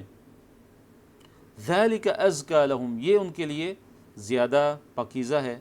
ان اللہ خبیر، بے شک اللہ تعالیٰ خوب باخبر ہے، کس چیز سے؟ بما یصنعون، جو وہ کرتے ہیں۔ تو اللہ تعالیٰ کے احکامات کا دیکھیے جو مقصد ہے، مقصد عظیم وہ کیا ہے؟ ذالک ازکی لکم، پاکیزگی کا حصول۔ اگر ہم اللہ تعالیٰ کے احکامات پہ اگر ہم عمل کریں گے تو ہمیں پاکیزگی حاصل ہوگی، اللہ تعالیٰ ہمیں پاکیزہ کریں گے، صاف ستھرے ہو جائیں گے گناہوں سے۔ وَقُلْ لِلْمُؤْمِنَاتِ يَغْضُضْنَ مِنْ أَبْصَارِهِنَّ، اب یہاں پہ مومن عورتوں کے لیے احکامات جو اللہ تعالیٰ نے بیان کیے ہیں، اور بڑے ہی جو ہے یہ عظیم احکامات اللہ تعالیٰ نے جو ہے وہ دیے ہیں، اور پردے کے متعلق جو ہے دیکھیے تفصیلی احکامات اللہ تعالیٰ نے یہاں پہ ذکر کیے ہیں۔ فرمایا اللہ تعالیٰ نے وَقُلْ، کہہ دیجئے لِلْمُؤْمِنَاتِ، مومن عورتوں سے، یغضضن، کہ وہ نیچے رکھیں، من ابصارہن، اپنی نگاہیں، اپنی نگاہیں نیچے رکھیں، وَيَحْفَظْنَ، اور حفاظت کریں، فروجہن، اپنی شرمگاہوں کی۔ تو دیکھیے وَلَا يُبْدِينَ زِينَتَهُنَّ، اور نہ اپنی زینت کو ظاہر کریں، وَلَا يُبْدِينَ، اور وہ اپنی زینت کو نہ، وَلَا يُبْدِينَ، اور نہ ظاہر کریں، زِينَتَهُنَّ، اپنی زینت کو، الا، مگر، ما، جو ظہر منہا، جو اس زینت میں سے ظاہر ہو جائے، الا، مگر، ما، جو ظہر، ظاہر ہو گیا، منہا، اس سے، یعنی اس زینت سے۔ تو زینت سے کیا مراد ہے؟ کہ عورتیں جو ہے اپنی زینت کو یعنی چھپا کر رکھیں، اپنی زینت کو ظاہر نہ کریں۔ ہاں جو خود ظاہر ہو جاتا ہے تو اس میں سب سے جو پہلی جو چیز آتی ہے وہ کپڑے ہیں، مثلا جو کپڑے پہنے ہوئے ہیں، جیسے اگر برقع پہنا ہوا ہے، جو کپڑے ہیں تو وہ بھی ایک زینت میں آتے ہیں، تو وہ خود بخود ظاہر ہوتے ہیں، تو اس میں کوئی حرج نہیں ہے۔ اسی طرح جو ہے کپڑے ایسے ہوں کہ جو فتنہ والے نہ ہوں، جنہیں چھپایا نہ جا سکتا ہو، وہ ایسے کپڑے کہ جنہیں چھپایا ہی نہیں جا سکتا۔ اور دوسرے اس کا مطلب ہے کہ وہ زینت کے جو خود بخود ظاہر ہو جاتی ہے، اس سے کیا مراد ہے؟ کہ وہ زینت جو کسی کام یا حرکت کی وجہ سے بے اختیار ظاہر ہو جاتی ہے، جیسے کسی کو کوئی چیز پکڑانی ہے، مثلا کسی کو کوئی چیز پکڑانی ہے تو اگر کوئی زینت ظاہر ہوگی تو اس میں بھی کوئی حرج نہیں ہے۔ اور اس کے علاوہ جو ہاتھ اور چہرے کے ہاتھ اور چہرہ وہ خاوند کے علاوہ اپنے محرموں کے سامنے ظاہر کر سکتی ہے، ہاتھ اور چہرہ خاوند کے علاوہ اپنے محرموں کے سامنے بھی ظاہر کر سکتی ہے۔ تو اپنی زینت کو ظاہر نہیں کرنا، ہاں جو خود ظاہر ہو جائے، جو خود ظاہر ہو جائے۔ اور خود جو زینت ظاہر ہو جاتی ہے وہ کیا ہے؟ جیسے کپڑے ہیں جو عورت پہنتی ہے جبکہ وہ فتنے والے نہ ہوں، اور اس طرح جو جنہیں چھپایا نہ جا سکتا ہو، یا وہ زینت کے جو کسی کام یا حرکت کی وجہ سے بے اختیار ظاہر ہو جائے۔ تو زینت سے مراد لباس بھی ہے، یعنی کہ جو زیبائش ہے، آرائش، بناؤ سنگار، زیور وغیرہ، یہ جو ہے زینت، ساری چیزیں زینت میں آتے ہیں۔ پھر اللہ تعالیٰ نے فرمایا وَلْيَضْرِبْنَ بِخُمُرِهِنَّ عَلَى جُيُوبِهِنَّ، وَلْيَضْرِبْنَ، اور چاہیے کہ، اور لازم ہے کہ وہ ڈالے رہیں، یعنی مومن عورتیں ڈالے رہیں کیا چیز؟ بِخُمُرِهِنَّ، اپنی اوڑھنیاں، اپنی اوڑھنیاں وہ ڈالے رہیں، کہاں پہ؟ عَلَى جُيُوبِهِنَّ، اپنے گریبانوں پر، اپنی اوڑھنیوں کو اپنے گریبانوں پر وہ ڈالے رکھیں، یعنی کہ سر کو بھی ڈھانپنا ہے، سینے کو بھی، اور چہرے کو بھی ڈھانپنا ہے، اور گردن بھی چھپانی ہے۔ تو یہ اس لیے یہ حکم دیا کہ اپنی اوڑھنیاں اپنے گربانوں پر وہ ڈال کر رکھیں تاکہ ان کا جو سطر ہے وہ پورا مکمل ہو جائے۔ ولا یبدین زینتہن، اور نہ وہ اپنی زینت کو ظاہر کریں، اپنی زینت کو ظاہر نہ کریں، الا لبعولتہن، ہاں اپنے خاوندوں کے لیے، اپنے خاوندوں کے سامنے اپنی زینت کا اظہار کر سکتی ہیں، او آبائہن، یا اپنے باپوں کے لیے۔ تو یہاں پہ زینت سے کیا مراد ہے کہ جو محرم جو رشتہ دار ہیں، شوہر اور پھر جو محرم جو رشتہ دار ہیں ان کا ذکر آگے آ رہا ہے کہ عورتیں اپنی زینت ان کے لیے ظاہر کر سکتی ہیں۔ تو اس سے مراد کیا ہے؟ جیسے چہرہ ہے، جیسے ہاتھ وغیرہ ہیں، مثلا سرما لگایا ہوا ہے، مہندی لگائی ہوئی ہے، تو اسی جیسے بالیاں ہیں، کنگن وغیرہ ہیں۔ تو یہ جو زینت ہے وہ شوہر کے علاوہ صرف محرم جو رشتہ دار ہیں ان کے لیے عورت جو ہے چہرہ، ہاتھ وغیرہ وہ ظاہر کر سکتی ہے، یہ مراد ہے زینت کے یہاں پہ۔ تو ولا یبدین زینتہن، وہ اپنی زینت کو ظاہر نہیں کریں، الا مگر لبعولتہن، اپنے شوہروں کے لیے۔ بعول، بعل کی جمع بعول آتی ہے، بعول، بعل شوہر، بعول اس کی جمع ہے۔ او آبائنا، یا اپنے باپوں کے لیے۔ تو باپوں میں دیکھیے دادا بھی آ جاتا ہے، پردادا بھی اس میں آ جاتا ہے، نانا، پڑنانا۔ او آبائی بعولتہن، او آبائی یا باپ، بعولتہن ان کے شوہروں کے نہیں، یا ان کے شوہروں کے باپ، مراد کیا ہیں؟ سسر، پھر سسر کا جو باپ ہے وہ بھی اس میں آ جاتا ہے۔ او ابنائنا، یا اپنے بیٹوں کے لیے، یعنی اپنے بیٹوں کے سامنے وہ زینت جو ہے وہ ظاہر کر سکتی ہیں۔ او ابناء بعولتہن، یا اپنے شوہروں کے بیٹوں کے سامنے، اپنے شوہروں کے جو بیٹے ہیں، یعنی کہ جو شوہر کی جو دوسری بیوی ہے اس کے مثلاً بیٹے ہیں، او جو اس کے شوہر سے ہیں، جو دوسری بیوی ہے مثلاً اس کے شوہر سے جو اس کے بیٹے ہیں۔ او اخوانہن، یا اپنے بھائیوں کے لیے۔ او بنی اخوانہن، یہ بھائیوں کے بیٹوں کے لیے، یعنی بھتیجوں کے لیے۔ او یا بنی اخواتہن، جو بہنوں کے جو بیٹے ہیں، اخوات اختن کی جمع ہے تو مراد کے بانجے ہیں۔ او نسائہن، یا جو ان کی عورتیں ہیں ان کے لیے، جو خواتین ہیں جو، اور بعض نے یہاں پہ یہ کہا ہے کہ جو کافر عورتیں ان کے سامنے زینت کا اظہار نہیں کر سکتی، بعض مفسرین نے یہ لکھا ہے، علماء نے یہ لکھا ہے، اور بعض نے یہ لکھا ہے کہ چاہے وہ مسلمان ہوتے ہیں چاہے کافر ہوتے ہوں، لیکن وہ ہوں مأمون ہوں، یعنی کہ کوئی فتنے کا اندیشہ اس میں نہ ہو ان کے لیے۔ او ما ملکت ایمانہن، یا ان کے لیے کہ مالک ہوئے ہیں جن کے یعنی جن کے مالک ہوئے ہیں ان کے دائیں ہاتھ، مراد یہاں پہ کیا ہیں؟ ان کے جو غلام ہیں، یعنی جو عورت ہے اپنے غلام کے سامنے بھی مثلا اس کے لیے چہرے کا پردہ لازمی نہیں ہے، ہاتھ کا پردہ لازمی نہیں ہے۔ او التابعین غیر اولی الاربۃ، او التابعین، یا جو تابع رہنے والے ہیں، نوکر چاکر ہیں، جیسے ایسے مرد جو نوکر چاکر ہیں، پاک باز ہیں، جو گھر میں رہنے سے، جن میں گھر میں رہتے ہیں لیکن کھانے پینے کے علاوہ ان کا کوئی اور مقصد نہیں ہے۔ غیر اولی الاربۃ، جو شہوت والے نہیں ہیں، وہ ایسے تابعین سے مراد تابع رہنے والے مرد کہ جو غیر اولی الاربۃ، جو شہوت والے نہیں ہیں، پاک باز ہیں جو شہوت والے نہیں ہیں، من الرجال، مردوں سے، تو ان کے لیے زینت کا اظہار کیا ہے؟ جائز ہے۔ ایسے مرد کہ جو التابعین، جو تابع رہنے والے ہیں، اور مردوں میں سے یعنی مرد ہیں اور تابع رہنے والے ہیں، اور وہ کیا ہیں؟ غیر اولی الارباء، جو شہوت والے نہیں ہیں، یہ شرط، وہ شہوت والے نہیں ہیں۔ اور اس میں مفسرین نے لکھا ان سے کون سے لوگ مراد ہیں، کون سے مرد مراد ہیں کہ جن کے لیے جو عورت اپنی زینت کا اظہار کر سکتی ہے، وہ زینت جو پہلے ذکر کیا گیا ہے، تو مراد وہ لوگ ہیں جیسے نوکر چاکر مراد ہیں جو پاک باز ہیں، اور اسی طرح گھر میں رہنے سے کھانے پینے کے سوا ان کو کوئی اور مقصد نہ ہو، اسی طرح بیوقوف ہیں مثال کے طور پہ، جن کو ان چیزوں کی سمجھ نہیں ہے، یا نامرد ہیں، یا اسی طرح جو بالکل بوڑھے ہیں۔ او الطفل الذین، یا وہ بچے لڑکے، لم یظہروا، جو مطلع نہیں ہوئے، علی عورات النساء، عورتوں کی جو پردے کی جو باتیں ہیں ان کے وہ واقف ابھی تک نہیں ہوئے ہیں، پردے کی باتوں پہ مطلع نہیں ہوئے ہیں۔ اور مراد اس کون ہیں؟ جو بالغ نہیں ہوئے، جو بلوغت کے قریب ہیں وہ بھی نہیں، بلکہ وہ بچے، وہ لڑکے چھوٹے کہ جنہیں عورتوں کی جو پردے کی باتیں ہیں ان کی کوئی بالکل سمجھ نہیں، نہ ان کو ان چیزوں کا علم ہے۔ ولا یضربن بارجلہن، پھر اللہ تعالیٰ نے یہ حکم دیا ہے کہ ولا یضربن، اور وہ نہ ماریں بارجلہن اپنے پاؤں، کہاں پہ نہ ماریں؟ زمین پر، اپنے پاؤں زمین پہ زور زور سے مت ماریں، لیعلم، تاکہ معلوم ہو، ما یخفین، جو وہ چھپاتی ہیں، من زینتہن، اپنی زینت میں سے۔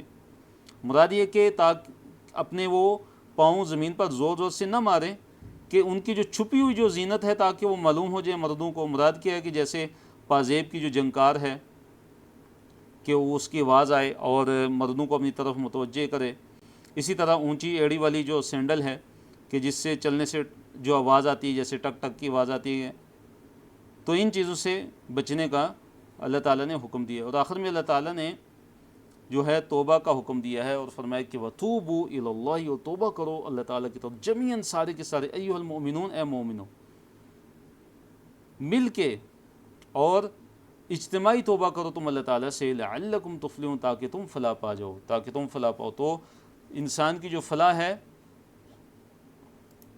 وہ کس چیز میں ہے؟ وہ فلاح میں ہے۔ انسان کی جو فلاح ہے وہ کس چیز میں ہے؟ انسان کی جو فلاح ہے وہ توبہ میں ہے، توبہ کرنے میں، سچی توبہ انسان کو چاہیے کہ اللہ تعالیٰ سے کرے۔ تو اللہ تعالیٰ نے انسان کو یہ مہلت دی ہوئی ہے، تو اس مہلت سے ہمیں فائدہ اٹھانا چاہیے اور اللہ تعالیٰ سے استغفار کرنا چاہیے اور اپنے گناہوں کی معافی مانگنی چاہیے۔ تو اللہ اکبر، یہ بڑی بہترین آیت، اور اس میں تفصیلی احکام ہیں مومن عورتوں کے لیے، جو پردے کے جو احکامات ہیں ان کا بیان ہے۔ اگلے صفحے کی طرف ہم چلتے ہیں۔ وَأَنكِحُوا الْأَيَامَ مِنكُمْ وَالصَّالِحِينَ مِنْ عِبَادِكُمْ وَإِمَائِكُمْ، اللہ تعالیٰ نے فرمایا، اور دیکھیے یہاں پہ ایک بڑی عظیم حدیث ہے نبی علیہ الصلوۃ والسلام کی، وہ میں آپ کے سامنے بیان کر دیتا ہوں، جو کہ صحیح بخاری مسلم میں ہے۔ فرمایا نبی علیہ الصلوۃ والسلام نے کہ مَا تَرَكْتُ بَعْدِي فِتْنَةً أَضَرَّ عَلَى الرِّجَالِ مِنَ النِّسَاءِ، کہ میں نے اپنے بعد مردوں کے لیے عورتوں سے بڑھ کر کوئی فتنہ نہیں چھوڑا، میں نے اپنے بعد مردوں کے لیے عورتوں سے بڑھ کر کوئی بھی فتنہ نہیں چھوڑا۔ تو اس سے کیا پتہ چلتا ہے کہ نامحرم سے تعلقات اور بے پردگی، تو یہ ایک بہت بڑا فتنہ ہے، یہ ایک بہت بڑا کیا ہے؟ ایک انسان کے لیے ایک فتنہ ہے۔ تو انسان کو اس فتنے سے ہمیشہ بچ کر رہنا چاہیے اور اللہ تعالیٰ سے پاک دامنی کا سوال کرنا چاہیے، اللہ تعالیٰ سے پاکیزگی کا سوال کرتے رہنا چاہیے، اور کثرت سے اللہ تعالیٰ سے دعائیں کرنی چاہیے کہ اللہ تعالیٰ انسان کو بدکاری کے فتنے سے اور فحاشی کی جو یہ برائی ہے اس کے فتنے سے، اس کی برائی سے اللہ رب العالمین انسان کو اپنی پناہ میں رکھے، اور اللہ تعالیٰ ہمیں اپنی حفظ و امان میں رکھے۔ آیت نمبر 32 ہے، وَأَنكِحُوا، اور نکاح کرواؤ، الایام، ایام ایم کی جمع ہے، تو ایامہ سے مراد کون لوگ ہیں؟ کہ جو بے نکاح ہوں، مردوں میں اور عورتوں میں، جو مجرد ہیں، یعنی کہ جو جن کا نکاح نہیں ہوا، جو بے نکاح ہیں، تو ان کا کیا کر دو؟ اللہ تعالیٰ نے کیا فرمایا کہ ان کا نکاح کروا دو، منکم، تم میں سے، والصالحین، اور جو نیک ہیں، من عبادکم، تمہارے غلاموں میں سے، وامائکم، اور تمہاری لونڈیوں میں سے، تمہارے جو غلام اور لونڈی ہیں ان میں سے جو نیک ہیں ان کے بھی کیا کر دو؟ نکاح کروا دو، ان کے ساتھ نکاح میں ان کے ساتھ تعاون کرو۔ ان یکونو، اگر وہ محتاج ہوں گے، ان یکونو، اگر وہ ہوں گے، فقراء، محتاج، یغنی، غنی کر دے گا، ہم، انہیں، کون؟ اللہ، کیسے؟ من فضلی، اپنے فضل سے۔ اگر وہ، یعنی کہ جن کی شادی نہیں ہوئی ہے اور وہ شادی کرنا چاہتے ہیں، اگر وہ فقیر ہیں، اگر وہ غریب ہیں اور وہ متحمل نہیں ہو سکتے، تو اگر وہ شادی کرتے ہیں اور نکاح کرتے ہیں تو اللہ تعالیٰ ان کو اپنے فضل سے کیا کر دے گا؟ اللہ تعالیٰ ان کو اپنے فضل سے غنی کر دے گا۔ واللہ، اور اللہ تعالیٰ، واسع، بڑی وسعت والا، علیم، اور اللہ تعالیٰ علم والا ہے، تمہارے اعمال کا پورا اللہ تعالیٰ کو علم ہے۔ اور حدیث کے اندر بھی نبی علیہ الصلوۃ والسلام نے فرمایا کہ 3 بندے ایسے ہیں کہ جن کی کفالت اللہ تعالیٰ کے ذمہ ہے، اللہ تعالیٰ کا ذمہ ہے ان کو غنی کرنے کا۔ ان میں سے ایک فرمایا کہ وہ شخص ہے، وہ انسان ہے کہ جو پاک دامنی حاصل کرنے کی نیت سے کیا کرتا ہے؟ نکاح کرتا ہے۔ جو پاک دامنی کی نیت سے نکاح کرتا ہے، اللہ تعالیٰ اس کا کفیل ہے، اللہ تعالیٰ اس کا ضامن ہے۔ حدیث کے یہ الفاظ ہیں۔ وَلْيَسْتَعْفِفْ۔ تو دیکھیے اس آیت میں کیا ہے، کیا ہمیں سبق ملتا ہے کہ جو فقر ہے وہ نکاح میں مانع نہیں ہونا چاہیے، کہ غربت تنگ دستی نکاح میں مانع نہیں ہونی چاہیے انسان کے لیے، کیونکہ اللہ تعالیٰ نے کیا خوشخبری دی کہ اگر فقیر ہوں گے اور محتاج ہوں گے تو اللہ تعالیٰ ان کو اپنے فضل سے کیا کر دے گا، غنی کر دے گا، اللہ تعالیٰ ان کو اپنے فضل سے غنی کر دے گا۔ اور اسی طرح اللہ تعالیٰ نے ہمیں یہ حکم دیا ہے کہ جو ہم میں سے جو کنوارے ہیں اور نیک ہیں، مرد عورت چاہے آزاد ہوں چاہے غلام ہوں، تو ان کا نکاح کروانے کا اللہ تعالیٰ نے ہمیں حکم دیا ہے۔ اگلی آیت کی طرف ہم آتے ہیں، آیت نمبر 33، وَلْيَسْتَعْفِفْ۔ اللہ تعالیٰ نے فرمایا کہ وَلْيَسْتَعْفِفْ، اور لازم ہے کہ عفت کو طلب کریں۔ دیکھیے یہ جو لام ہے لام امر ہوتا ہے، اور الف سین تا کس کے لیے ہوتا ہے؟ طلب کے لیے ہوتا ہے۔ وَلْيَسْتَعْفِفْ، اور چاہیے کہ عفت کو طلب کریں۔ مراد کیا ہے کہ عفت اور پاکدامنی اختیار کریں، حرام سے بہت زیادہ بچیں۔ کون؟ الذین، وہ لوگ کہ لا یجدون، وہ نہیں پاتے نکاحن، نکاح، یعنی وہ لوگ بہت زیادہ پاکدامنی اختیار کرتے کہ جو نکاح نہیں پاتے۔ کیا مطلب نکاح نہیں پاتے؟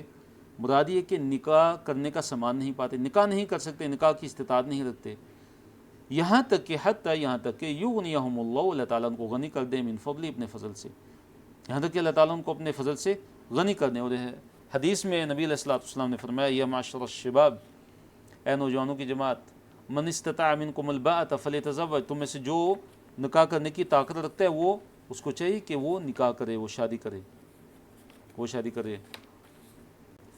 ومن لم یستطع فعلیہ بالصوم، اور فرمایا کہ جو استطاعت نہیں رکھتا اس کو چاہیے کہ وہ روزے رکھے، جس میں استطاعت نہ ہو تو وہ کیا کرے کہ وہ روزے رکھے۔ فإن له وجا، کہ جو روزہ رکھنا ہے اس کے لیے اس کی شہوت کو کچل دینے والا ہے۔ والذین یبتغون الکتاب مما ملکت ایمانکم فکاتبوہم ان علمتم فیہم خیرا۔ تو یہاں پہ اللہ تعالیٰ نے مکاتبت کا ذکر کیا ہے۔ مکاتبت یہ ہے، اور مکاتب وہ غلام ہوتا ہے، یا مکاتبت یہ ہے کہ ایک غلام ہے مثال کے طور پہ، وہ اپنے آقا کو یہ کہتا ہے، اس سے ایک معاہدہ کر لیتا ہے کہ اسے کہتا ہے کہ بھئی میں جو ہے نا تمہیں اتنا مال دوں گا، اتنے پیسے دوں گا، جب یہ میں تمہیں دے دوں گا تو پھر میں کیا ہو جاؤں گا؟ آزاد ہو جاؤں گا، پھر اس کے بعد میں کیا ہو جاؤں گا؟ مجھے تم نے آزادی دے دینی ہے۔ تو یہ مکاتبت ہے، یہ کیا ہے؟ مکاتبت ہے۔ اور جب وہ غلام اس کو وہ دے دے گا پیسے تو وہ کیا ہو جائے گا؟ آزاد ہو جائے گا۔ تو یہاں پہ اللہ تعالیٰ نے ان کا ذکر کیا ہے کہ جو مکاتبت کرنا چاہتے ہیں، جو اپنی آزادی کی تحریر جو ہے وہ کرنا چاہتے ہیں، فرمایا والذین، اور وہ لوگ یبتغون جو چاہتے ہیں، الکتاب، کتاب، تو کتاب سے مراد یہاں پہ کیا ہے؟ جو لکھ پڑھت کرنا چاہتے ہیں، جو مکاتبت کرنا چاہتے ہیں۔ کون؟ مما، ان میں سے کہ جو ملکت، مالک ہوئے، ایمانکم، تمہارے دائیں ہاتھ، یعنی جو تمہارے غلام لونڈی ہیں وہ، تو جو بھی ان میں سے مکاتبت کرنا چاہے تو کیا کرنا ہے؟ فکاتبوہم، تو مکاتبت جو ہے ان سے مکاتبت کر لو تم۔ ان علمتم فیہم خیرا، ہاں اگر تم ان میں جانو، اگر علمتم، تم جانو، فیہم، ان میں، خیرن، خیر، اگر تم ان میں کوئی خیر دیکھتے ہو، خیر سے مراد کیا ہے؟ صدق اور امانت ہے، ایمانداری ہے، اور اسی طرح حرفت اور صنعت سے آگاہی ہے کہ واقعی ان کے پاس کوئی ایسا پیشہ ہے کہ وہ جو ہے تمہیں کام کر کے اور تمہیں پیسہ وہ اکٹھا کر کے وہ دے سکتے ہیں، مال تمہیں جو تم نے طے کی ان سے وہ اکٹھا کر کے دے سکتے ہیں، اسی طرح وہ ایماندار ہیں، ان میں امانت داری ہے، ان میں صداقت ہے، تو پھر ان کے ساتھ کیا کر لو؟ تم ان کے ساتھ مکاتبت کر لو۔ وَآتُوهُمْ، اور دو تم انہیں، من مال اللہ، اللہ تعالیٰ کے مال سے، الذی آتاکم، وہ مال کی جو اللہ تعالیٰ نے تمہیں دیا، یعنی ان کے ساتھ جو ہے تعاون بھی کرو، جو مکاتبت کا جو مال جو طے کیا ہے تو کیا کرو کہ اس مال میں سے اگر تم کوئی کم کر سکتے ہو تو ان کے لیے کم کر دو، ان کے ساتھ کوئی تعاون کر سکتے ہو تو ان کو کچھ مال دے دو، ان کی مدد کر لو۔ وَآتُوهُم مِّن مَالِ اللَّهِ الَّذِي آتَاكُمْ وَلَا تُكْرِهُوا فَتَيَاتِكُمْ عَلَى الْبِغَاءِ، وَلَا تُكْرِهُوا آیت نمبر جو 33 ہے، بلکہ یہاں یہ 33 ہی جاری ہے، فرمایا اللہ تعالیٰ نے وَلَا تُكْرِهُ، اور مت مجبور کرو فتياتكم، اپنی جو لونڈیاں ہیں ان کو. فتیات، فتات ان کی جمع ہے اور مراد اس سے لڑکی ہوتی ہے. تو اپنی جو لڑکیاں ہیں، مراد یہاں پہ لونڈیاں ہیں، ان کو مت مجبور کرو. کس پہ؟ علی البغاء، بدکاری پہ. ان کو بدکاری پہ مجبور مت کرو.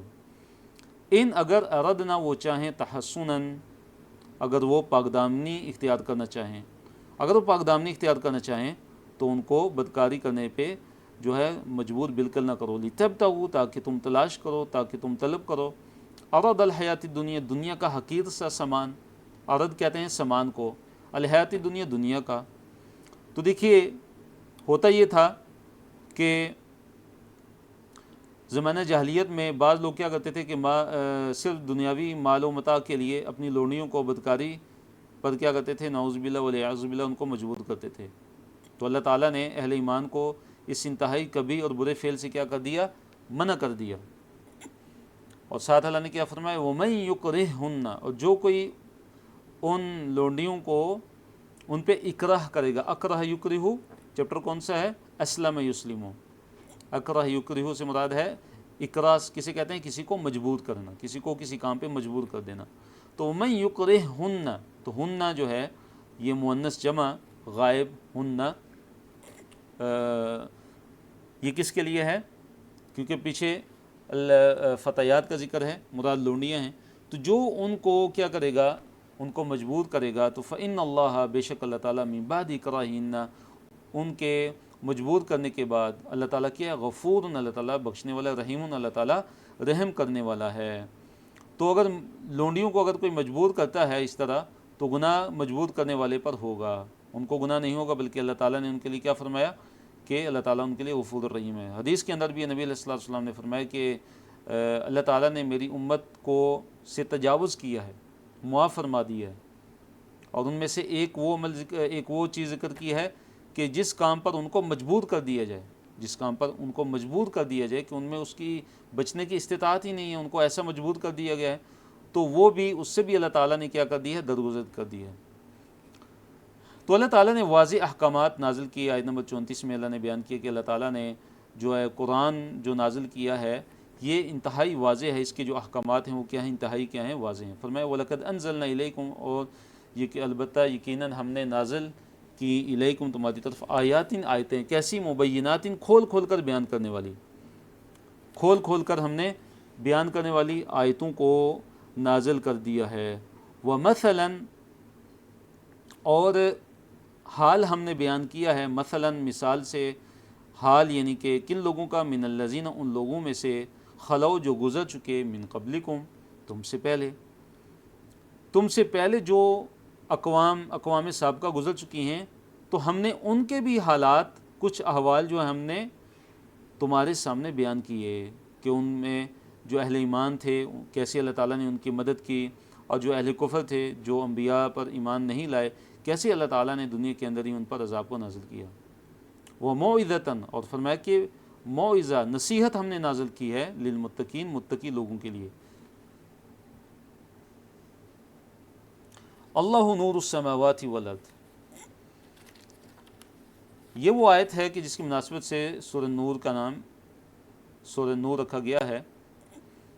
اللہ تعالیٰ نے فرمایا کہ اللہ تعالیٰ نور السماوات والارض، اللہ تعالیٰ آسمانوں اور زمین کا نور ہے.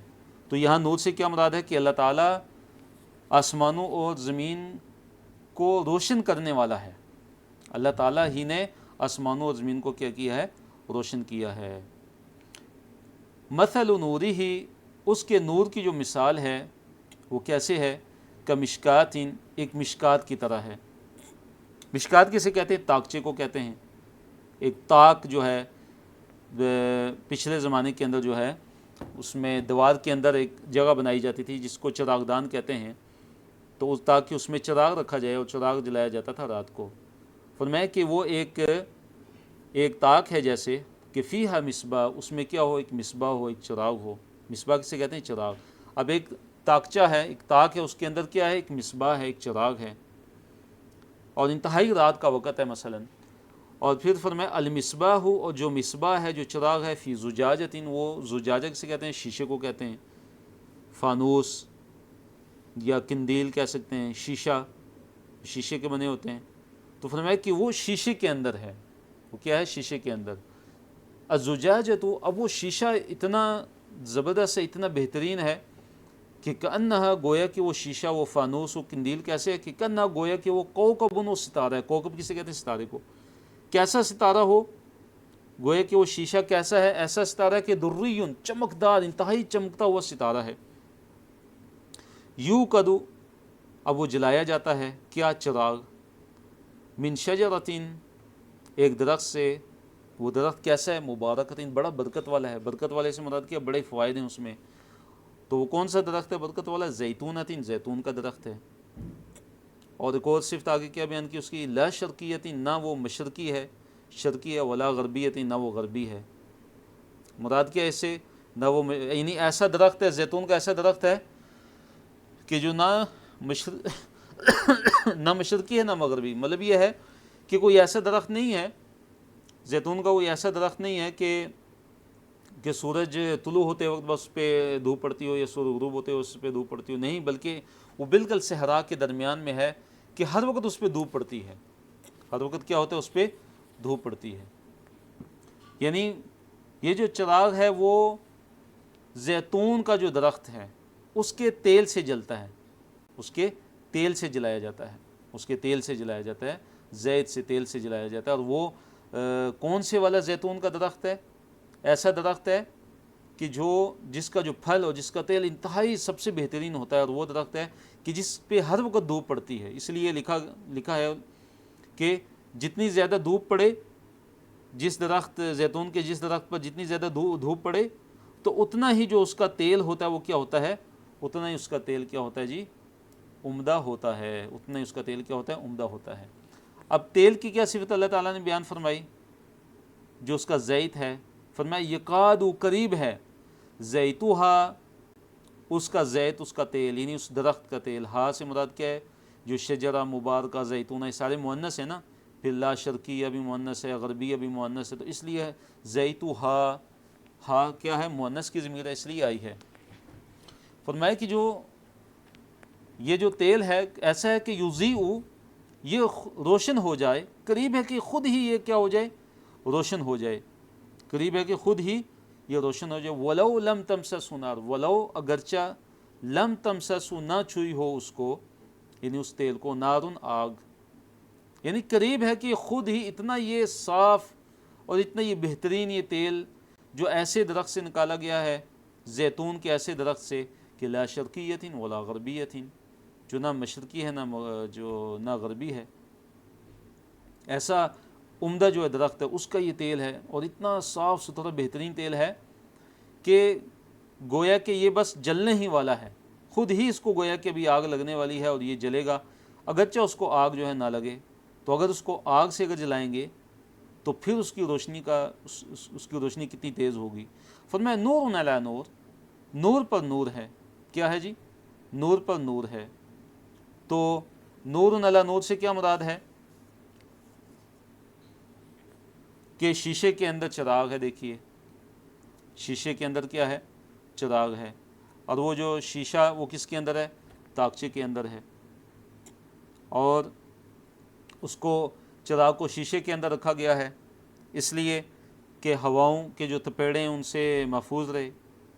اور پھر طاقچے کے اندر تاکہ جو شعاعیں ہیں وہ مرتکز رہیں. اگر وہ ایسے کھلی جگہ پہ ہوتا تو وہ اس کی روشنی نہ ہوتی کہ جو طاقچے کے اندر ہے. پھر اس کو جو چراغ ہے اس کو شیشے کے اندر رکھا گیا کہ شیشے کی وجہ سے اس کی جو روشنی ہے وہ کیا ہوگی؟ بڑھ گئی.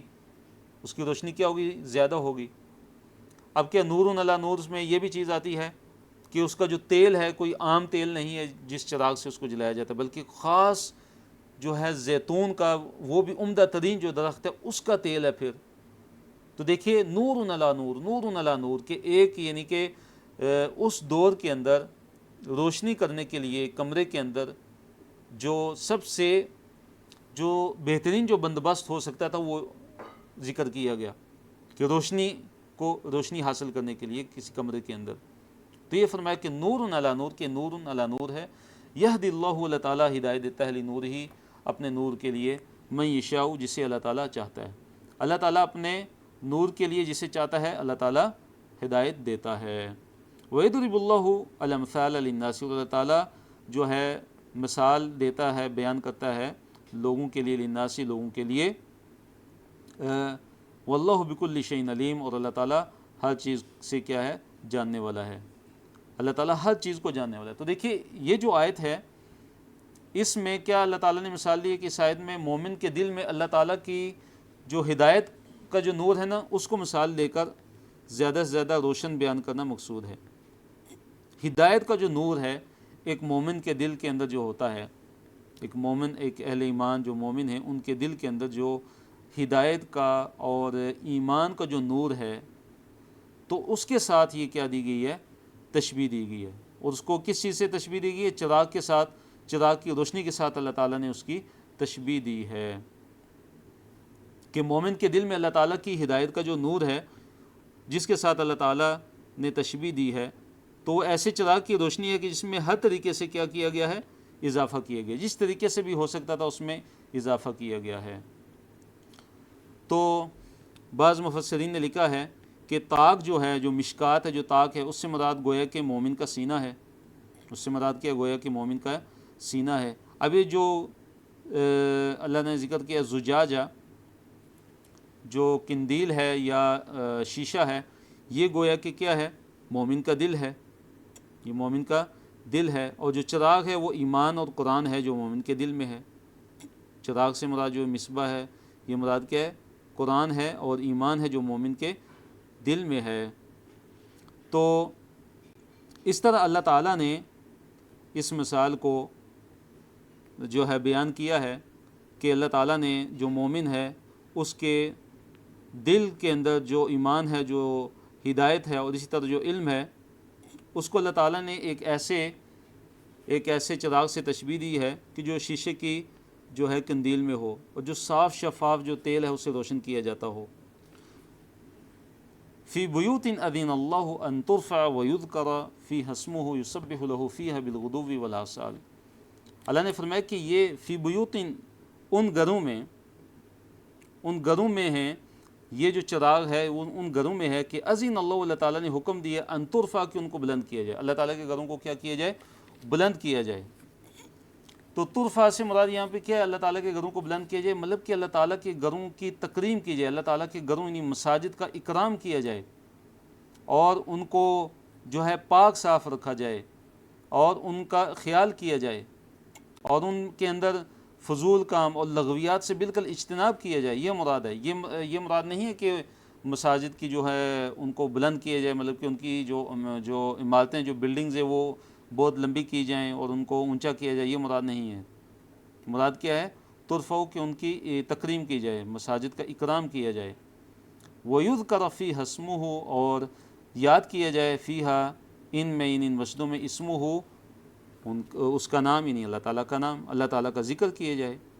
یسبح لہ فیہا، تسبیح کرتے ہیں اس کی، فیہا، ان میں، ان مسجدوں میں، کون، کب، بالغدو، صبح، والآصال، اور شام کو۔ ان مسجدوں میں تسبیح کرتے ہیں، تسبیح سے مراد یہاں پہ کیا ہے، نماز ہے، نماز پڑھتے ہیں صبح اور شام۔ کون لوگ؟ اگلے سے کی طرف چلتے ہیں، فرمایا رجال، وہ لوگ کہ لا تلہیہم، نہیں جو ہے، لا تلہیم سے مراد ہے کہ ان کو غافل نہیں کرتی، لا تلہیم، ان کو غافل نہیں کرتی، کیا چیز، تجارت، ولا بیعون، اور خرید و فروخت، عن ذکر اللہ تعالیٰ کے ذکر سے، اللہ تعالیٰ کے ذکر سے ان کو غافل نہیں کرتی۔ رجال لا تلہم تجارت، ہاں، اللہ تعالیٰ کے ذکر سے ان کو تجارت غافل نہیں کرتی، اور نہ ہی خرید و فروخت، ان کو بیع جو ہے، خرید و فروخت ان کو غافل نہیں کرتی ہے۔ کس چیز سے؟ عن ذکر اللہ، اللہ تعالیٰ کے ذکر سے۔ اور کس چیز سے غافل نہیں کرتی؟ وَإِقَامِ الصَّلَاةِ، اور نماز کی قائم کرنے سے، وَإِيتَاءِ الزَّكَاةِ، اور زکوٰۃ دینے سے۔ اب دیکھیے یہاں پہ اللہ تعالیٰ نے اس سے پہلے مثال بیان فرمائی، اور اب جو ہے اللہ تعالیٰ نے اپنے نیک بندوں کا تذکرہ کیا، اور کیا ان کے بارے میں فرمایا کہ یہ وہ لوگ ہیں کہ تجارت ہو، بزنس ہو، خرید و فروخت ہو، یہ ایسے لوگ ہیں کہ جو اللہ تعالیٰ کے گھروں میں تسبیح، اللہ تعالیٰ کے گھروں میں نماز پڑھتے ہیں، صبح شام وہ جاتے ہیں، حاضر ہوتے ہیں، اور یہ وہ لوگ ہیں کہ تجارت اور خرید و فروخت ان کو اللہ تعالیٰ کے ذکر سے اور نماز کو قائم کرنے اور زکوٰۃ دینے سے جو ہے غافل نہیں کر دیتی۔ یخافون، وہ ڈرتے ہیں، یخافون وہ ڈرتے ہیں کس چیز سے؟ یومن، اس دن سے، تتقلب کے الٹ پلٹ ہو جائیں گے، فی ہی اس دن میں، القلوب دل، والابصار اور آنکھیں، یعنی قیامت کے دن کی ہولناکی اتنی زیادہ ہوگی کہ جس دن جو دل ہیں اور جو آنکھیں ہیں وہ تتقلب، الٹ پلٹ ہو جائیں گی۔ یہ وہ لوگ ہیں کہ جو اس دن سے ڈرتے ہیں۔ تو کیا ہمیں اس دن سے نہیں ڈرتے رہنا چاہیے؟ کیا ہمیں اس دن کی تیاری نہیں کرنی چاہیے؟ بالکل ہمیں بھی اس دن سے ڈرتے رہنا چاہیے، ہمیں اس دن کی تیاری کرتے رہنا چاہیے۔ لیجزیہم اللہ، تاکہ اللہ تعالیٰ ان کو بدلہ دے، احسن، بہترین بدلہ، بہترین جزا، کس چیز کی؟ ما عملوا، جو انہوں نے عمل کیے، ان کے اعمال کا بہترین بدلہ تاکہ اللہ تعالیٰ ان کو دے، وَيَزِيدُهُمْ، اور تاکہ اللہ تعالیٰ ان کو زیادہ عطا فرمائے، من فضلی، اپنے فضل سے، تاکہ اللہ تعالیٰ اپنے فضل سے ان کو اور زیادہ عطا فرمائے۔ اللہ نے فرمایا واللہ، اور اللہ تعالیٰ یرزق، اللہ تعالیٰ رزق دیتا ہے، من یشاء، جسے چاہتا ہے، بغیر حساب، بغیر حساب کے اللہ تعالیٰ جسے چاہتا ہے رزق دیتا ہے۔ والذین کفروا، یہاں پہ دیکھیے اللہ تعالیٰ نے ایک اور مثال بیان فرمائی ہے، کافروں کے اعمال کی مثال اللہ تعالیٰ نے بیان فرمائی ہے۔ اللہ تعالیٰ نے کافروں کے جو اعمال ہیں ان کی مثال اللہ تعالیٰ نے بیان فرمائی ہے۔ فرمایا والذین کفروا، اور جن لوگوں نے کفر کیا، اعمالہم، ان کے اعمال، کسراب، سراب کی طرح ہیں، بقیعۃ، چٹیل میدان، یحسبہ الظمآن، گمان کرتا ہے ظمآن، پیاسا، ماء، پانی۔ مراد کیا ہے کہ سراب، سراب کسے کہتے ہیں؟ دیکھیے سراب جیسے ریت ہے، جیسے ریت دور سے ایسے لگتا ہے کہ جیسے پانی ہے، وہ جب وہاں پہ جاتے ہیں تو وہ کچھ بھی نہیں ہوتا۔ اسی طرح جیسے آپ جا رہے ہیں تو دور سے آپ سڑک کو دیکھتے ہیں کہ جیسے کہ پانی ہوتا ہے وہ، لیکن اصل میں وہ پانی نہیں ہوتا۔ اس طرح ریت کو دیکھنے والا سمجھتا ہے کہ وہ پانی، حالانکہ وہ پانی نہیں ہوتا۔ تو اللہ تعالیٰ نے کفار کے جو اعمال ہیں ان کی مثال سراب سے دی ہے، اس ریت سے دی ہے کہ جو دور سے پانی نظر آتا ہے دیکھنے والے کو، اور وہ کہاں پہ؟ بقیعۃ، چٹیل میدان میں، قیع، قاع کی جمع ہے، چٹیل میدان میں ہے وہ۔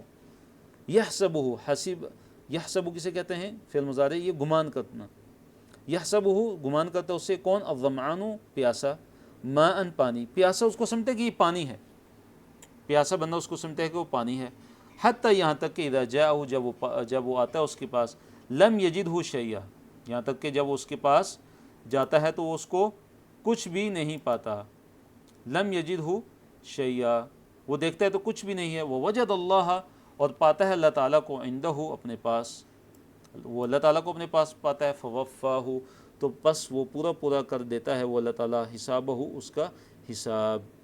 تو مراد کیا ہے کہ جب وہ اس کے پاس جاتا ہے، اس سراب کے پاس جاتا ہے تو وہاں پہ وہ پانی کو نہیں پاتا۔ تو اسی طرح جو کافر ہے وہ سمجھتا ہے کہ اس کے جو اعمال ہیں اس کو کیا دیں گے؟ فائدہ دیں گے، اس کو فائدہ مند ہوں گے اس کے لیے، یہاں تک کہ جو پھر وہ مر جاتا ہے وہ کافر، پھر جب وہ قیامت کے دن جب اٹھایا جائے گا تو پھر وہ اپنے اعمال کا کوئی بھی ثواب وہ نہیں پائے گا۔ تو کیا ہوگا؟ وہ وجد اللہ عندہ، وہ اپنے پاس، اپنے سامنے اللہ تعالیٰ کو پائے گا، اور اللہ تعالیٰ اس کا جو حساب ہے پورا اس کو دے دے گا۔ واللہ سریع الحساب، اور اللہ تعالیٰ بہت جلد حساب لینے والا ہے۔ اب یہاں پہ اللہ تعالیٰ نے کافروں کے جو اعمال ہیں ان کی ایک اور مثال بیان کی ہے، فرمایا او، یا ان کے اعمال کی مثال کیسے ہے؟ کظلمات، جیسے اندھیرے ہیں، جیسے اندھیرے ہی اندھیرے ہیں، جیسے کیا ہیں؟ اندھیرے ہی اندھیرے ہیں، فی بحر، ایسے سمندر میں، لجی، جو گہرا سمندر ہے۔ اب کیا ہوتا ہے؟ یغشاہ موج، جسے موج ڈھانپ رہی ہوتی ہے، غشیہ، یغشا کہتے ہیں ڈھانپنا کسی چیز کو، تو یغشاہ موج، اس کو کیا اس کو ڈھانپتی ہے موج، من فوق ہی موج، اس کے اوپر، جو فوق کہتے ہیں اوپر کو، جیسے اس سے ہم لفظ اردو میں فوقیت استعمال کرتے ہیں، فوقیت حاصل ہے، یعنی کہ اونچا ہونا اس کو حاصل ہے۔ تو من فوق، یغشاہ موج من فوق ہی موج، اس کے اوپر کیا ہے؟ موج ہے، موج کے اوپر موج ہے، یعنی ایسا سمندر ہے کہ جو بہت گہرا ہے اور ظلمتیں ہی اندھیرے ہیں کہ موج کے اوپر موج ہے، طے بتہ جو ہے، اور من فوقی سحاب، اس کے اوپر کیا ہے؟ سحاب ہے، بادل ہے، ظلمات اندھیرے ہیں، بعضها ان کے بعض، فوق بعض کے اوپر، اندھیرے ہی اندھیرے ہیں کہ جو بعض کے اوپر ہیں، ایک دوسرے کے اوپر کیا ہیں؟ اندھیرے ہیں۔ اتنا اندھیرا ہے کہ اذا اخرج یدہ، کہ جب وہ اپنا ہاتھ نکالتا ہے، لم یکد یراہا، وہ قریب نہیں ہے کہ اس کو دیکھ سکے، اپنا ہاتھ بھی اس کو سجائی نہیں دیتا، اتنا جو ہے گہرائی میں ہے اور سمندر کے اندر ہے کہ اپنا ہاتھ نکالتا ہے تو اس کو اپنا ہاتھ بھی نظر نہیں آتا، اتنے اندھیرے ہیں۔ فرمایا کہ ومن لم یجعل اللہ لہ نورا فما لہ من نور، کہ جس کے لیے اللہ تعالیٰ نے نور نہ رکھا ہو، جس کے لیے اللہ تعالیٰ ہی جسے نور نہ دے، تو اس کے لیے پھر کوئی بھی نور نہیں ہے، پھر اس کے لیے بھی کوئی نور نہیں ہے۔ تو مراد کیا ہے؟ دیکھیے کہ اب کیا ہے یہاں پہ اللہ تعالیٰ نے کیا فرمایا کہ موج کے اوپر موج ہے، اور کیا ہے؟ پھر بادل ہے، ایک کے اوپر ایک اندھیرے ہی اندھیرے ہیں، اور یہ انسان کیا ہے؟ ظلمتوں میں ہے، ظلمات ہی نہیں، اندھیروں کے اندر ہے، سمندر کے اندر پڑا ہوا ہے وہ، اور اگر وہ اپنا ہاتھ بھی نکالتا ہے تو اس کو اپنا ہاتھ بھی نظر نہیں آتا۔ تو فرمایا کہ اسی طرح کافر کی مثال ہے۔ مراد دیکھیے یہاں پہ بعض مفسرین نے ذکر کیا کہ یا تو یہاں پہ مراد ہے کافر کے کفر کی مثال بیان کی جا رہی ہے، یا کافر کے اعمال کی مثال بیان کی جا رہی ہے کہ کافر جو ہے اس پہ کیا ہے؟ جہالت کی ایک جو طے ہے، اس پہ اندھیرا ہے، اس پہ اسی طرح شک کا اندھیرا ہے اس پہ، اور اسی طرح حیرانگی کا کہ وہ بھٹکا ہوا ہے، اس کو کچھ سمجھ نہیں آتی، پھر اس پہ اس کے دل پہ اللہ تعالیٰ کی طرف سے مہر لگی ہوئی ہے، اس کا اندھیرا ہے۔ یہ جو اللہ تعالیٰ نے فرمایا نا کہ کظلمات فی بحر لجی، یہ اس کی مثال کیسے ہے؟ کافر کے اعمال کی مثال، کافر کے کفر کی مثال ایسے ہے کہ جیسے کہ اندھیرے ہوں انتہائی گہرے سمندر میں، اندھیرے ہوں۔ تو یہ مراد ہیں جو اندھیرے ہیں، مختلف اندھیرے جو اللہ تعالیٰ نے ذکر کیے ہیں، تو مراد کیا ہے کہ اسی طرح جو کافر ہے وہ مختلف قسم کے اندھیروں میں پڑا ہوا ہے۔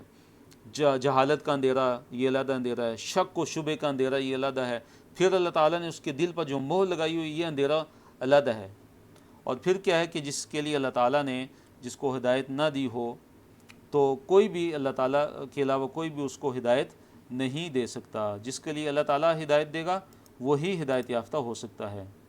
الم تر ان اللہ یسبح له من فی السماوات والارض، کیا تو نے نہیں دیکھا کہ ان اللہ کے بے شک اللہ تعالیٰ یسبح له تسبیح بیان کرتی ہے اس کے لیے، من فی السماوات ہر وہ چیز کہ جو آسمانوں میں ہے، والارض اور جو زمین میں ہے، والطیر اور پرندے، اور پرندے بھی اس کی تسبیح بیان کرتے ہیں، کیسے؟ صافاتن، وہ پر پھیلائے ہوئے ہوتے ہیں۔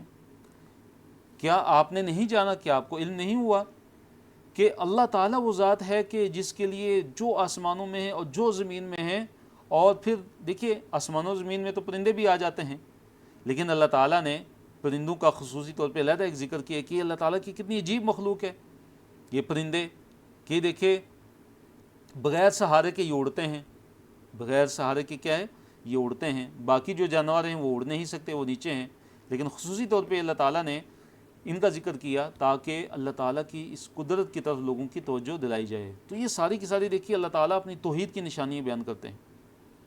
کلن، ہر ایک، علیمہ، قد علیمہ، یقیناً جان لیا اس نے، صلاتہ، اپنی نماز کو، وہ تسبیح اور اپنی تسبیح کو، اپنی جو تسبیح ہے اس کو جان لیا اس نے، یعنی ہر مخلوق اپنی نماز کو اور اپنی تسبیح کو کیا کرتی ہے؟ جانتی ہے، اللہ تعالیٰ نے الہام کیا انہیں۔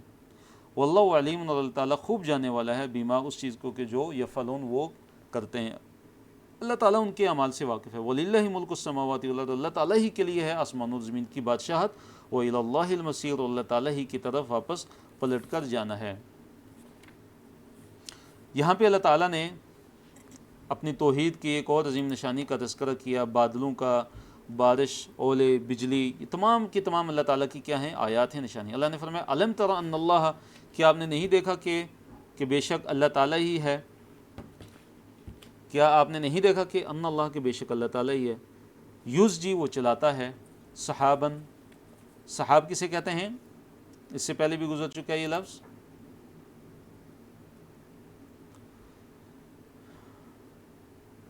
سحاب کہ اللہ تعالیٰ چلاتا ہے، جی بادل، بالکل، بارک اللہ فیکم، اللہ تعالیٰ چلاتا ہے بادلوں کو. ثم پھر یؤلف جوڑتا ہے بینہم ان کے درمیان، پھر اللہ تعالیٰ ان کو جوڑتا ہے. ثم پھر یجعلہ پھر کر دیتا ہے اللہ تعالیٰ ان کو بنا دیتا ہے رکامن طے بتہ. اللہ تعالیٰ ان بادلوں کو کیا کر دیتا ہے؟ رکامن طے بتہ اللہ تعالیٰ ان کو کر دیتا ہے. فتر الود کا پس ترا آپ دیکھیں گے، الود کا بارش کو، آپ دیکھیں گے کہ جو بارش ہے کیا ہے؟ یخرج وہ نکل رہی ہے، من خلالہ ان کے درمیان سے. اللہ تعالیٰ آپ دیکھیں گے کہ بارش ان کے درمیان سے نکل رہی ہے. وَيُنَزِّلُ اور فرمایا کہ وہ اللہ تعالیٰ نازل کرتا ہے من السماء آسمان سے، من جبال پہاڑوں سے، فیہا جو اس میں جو آسمان میں ہیں، یعنی آسمان میں پہاڑ ہیں ان سے اللہ تعالیٰ نازل کرتا ہے. کیا چیز؟ من بردن اولے، من بردن اولے کہ آسمان میں کیا ہیں؟ اولوں کے پہاڑ ہیں. آسمان میں کیا ہیں؟ اولوں کے پہاڑ ہیں کہ جن سے اللہ تعالیٰ وہ اولے کیا کرتا ہے؟ برساتا ہے. آسمان میں اولوں کے پہاڑ ہیں کہ جن سے اللہ تعالیٰ اولوں کو نازل کرتا ہے. تو برد کسے کہتے ہیں؟ اولے. اور جبال کسے کہتے ہیں؟ جبل کی جمع ہے پہاڑ. یا دوسرا اس کا مطلب یہ ہے کہ پہاڑ جیسے بڑے بڑے بادلوں سے اللہ تعالیٰ اولوں کو برساتا ہے. پہاڑ جیسے بڑے بڑے بادلوں سے اللہ تعالیٰ اولوں کو کیا کرتا ہے؟ برساتا ہے. فَيُصِيبُ بِهِ مَن يَشَاءُ وَيَصْرِفُ عَن مَن يَشَاءُ فَيُصِيبُ پھر اللہ تعالیٰ پہنچاتا ہے بِهِ اس کے ساتھ مَن يَشَاءُ جسے اللہ تعالیٰ چاہتا ہے. یعنی پھر اللہ تعالیٰ ان بادلوں کو، پھر اللہ تعالیٰ یہ جو اولے ہیں ان کو اللہ تعالیٰ پہنچاتا ہے جسے اللہ تعالیٰ چاہتا ہے. وَيَصْرِفُ اور اللہ تعالیٰ جسے چاہتا ہے اللہ تعالیٰ ان کو کیا کر دیتا ہے؟ ان سے پھیر لیتا ہے. اللہ تعالیٰ ان سے پھیر لیتا ہے.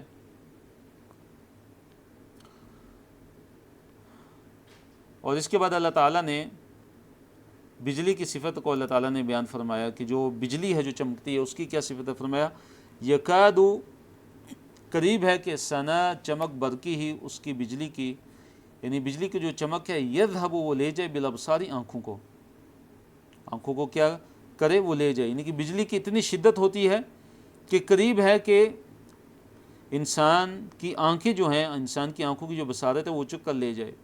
انسان اس کو متحمل نہیں ہو سکتا، اتنی وہ تیز بجلی ہوتی ہے.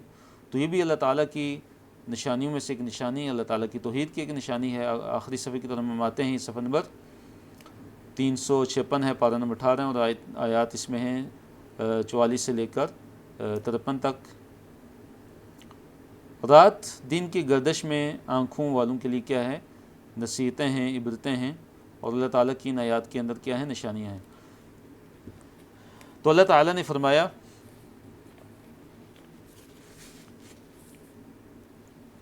یقلب اللہ اللیل والنہار،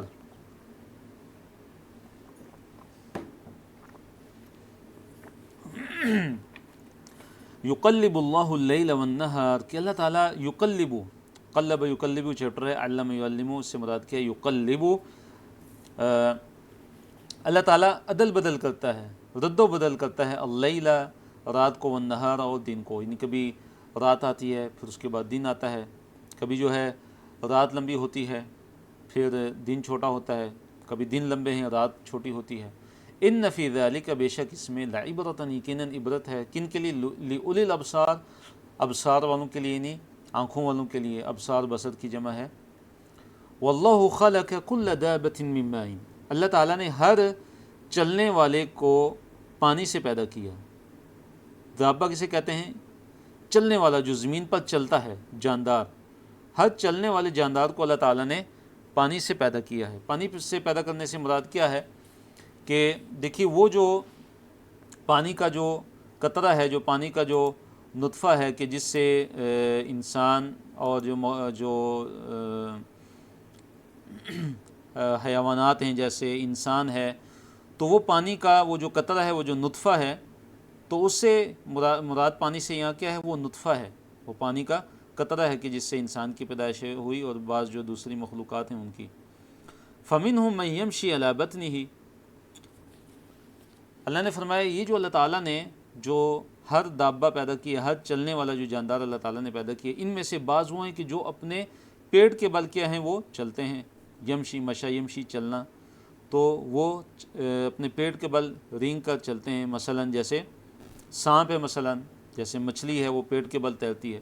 وَمِنْهُمْ مَنْ يَمْشِي، اور ان میں سے بعض وہ ہیں کہ مَنْ يَمْشِي جو چلتے ہیں عَلَى رِجْلَيْنِ، دو پاؤں پہ، جیسے انسان ہے، اور اسی طرح جیسے پرندے ہیں ان کے دو پاؤں ہوتے ہیں۔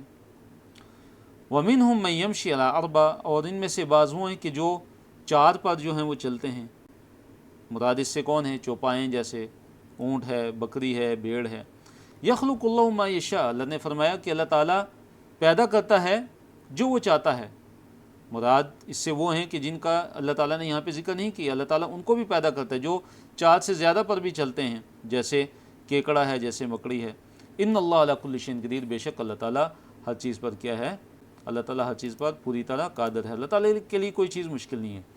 لقد انزلنا آیات مبینات، اللہ نے فرمایا بلا شبہ یقیناً ہم نے آیات کو نازل کیا، کیسی؟ مبینات، جو کھول کھول کر بیان کر دینے والی ہیں۔ مراد قرآن ہے کہ جو قرآن جو ایسا اللہ تعالیٰ کا عظیم کلام ہے، ایسی اللہ تعالیٰ کی عظیم جو کتاب ہے کہ جو کھول کھول کر بیان کر دیتی ہے۔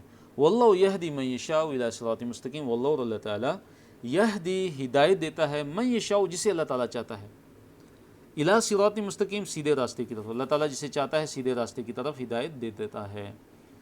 یہاں سے دیکھیے منافقین کا یہاں سے تذکرہ ہو رہا ہے، اور منافقین کی جو ہے وہ تردید ہے، اس میں ان کی مذمت کا بیان ہے کہ منافقین کیا کرتے تھے کہ فیصلہ کروانے سے اعراض کرتے تھے۔ ہاں اگر ان کو یہ امید ہو، یہ یقین ہو کہ فیصلہ ان کے حق میں ہو تو پھر کیا وہ چلے آتے تھے بالکل مطیع و فرمانبردار بن کے، اور اگر ان کو یہ شک و شبہ ہو کہ فیصلہ ان کے حق میں نہیں ہے تو پھر جو ہے نبی علیہ الصلوۃ والسلام سے وہ فیصلہ نہیں کرواتے تھے بلکہ وہ اعراض کرتے تھے۔ اللہ نے فرمایا وَيَقُولُونَ، اور وہ کہتے ہیں، یعنی یہ منافقین، آمنا باللہ، ہم اللہ تعالیٰ پر ایمان لائے، وبالرسول، اور ہم رسول صلی اللہ علیہ وسلم پر ایمان لائے، وَأَطَعْنَا، اور ہم نے اطاعت کی۔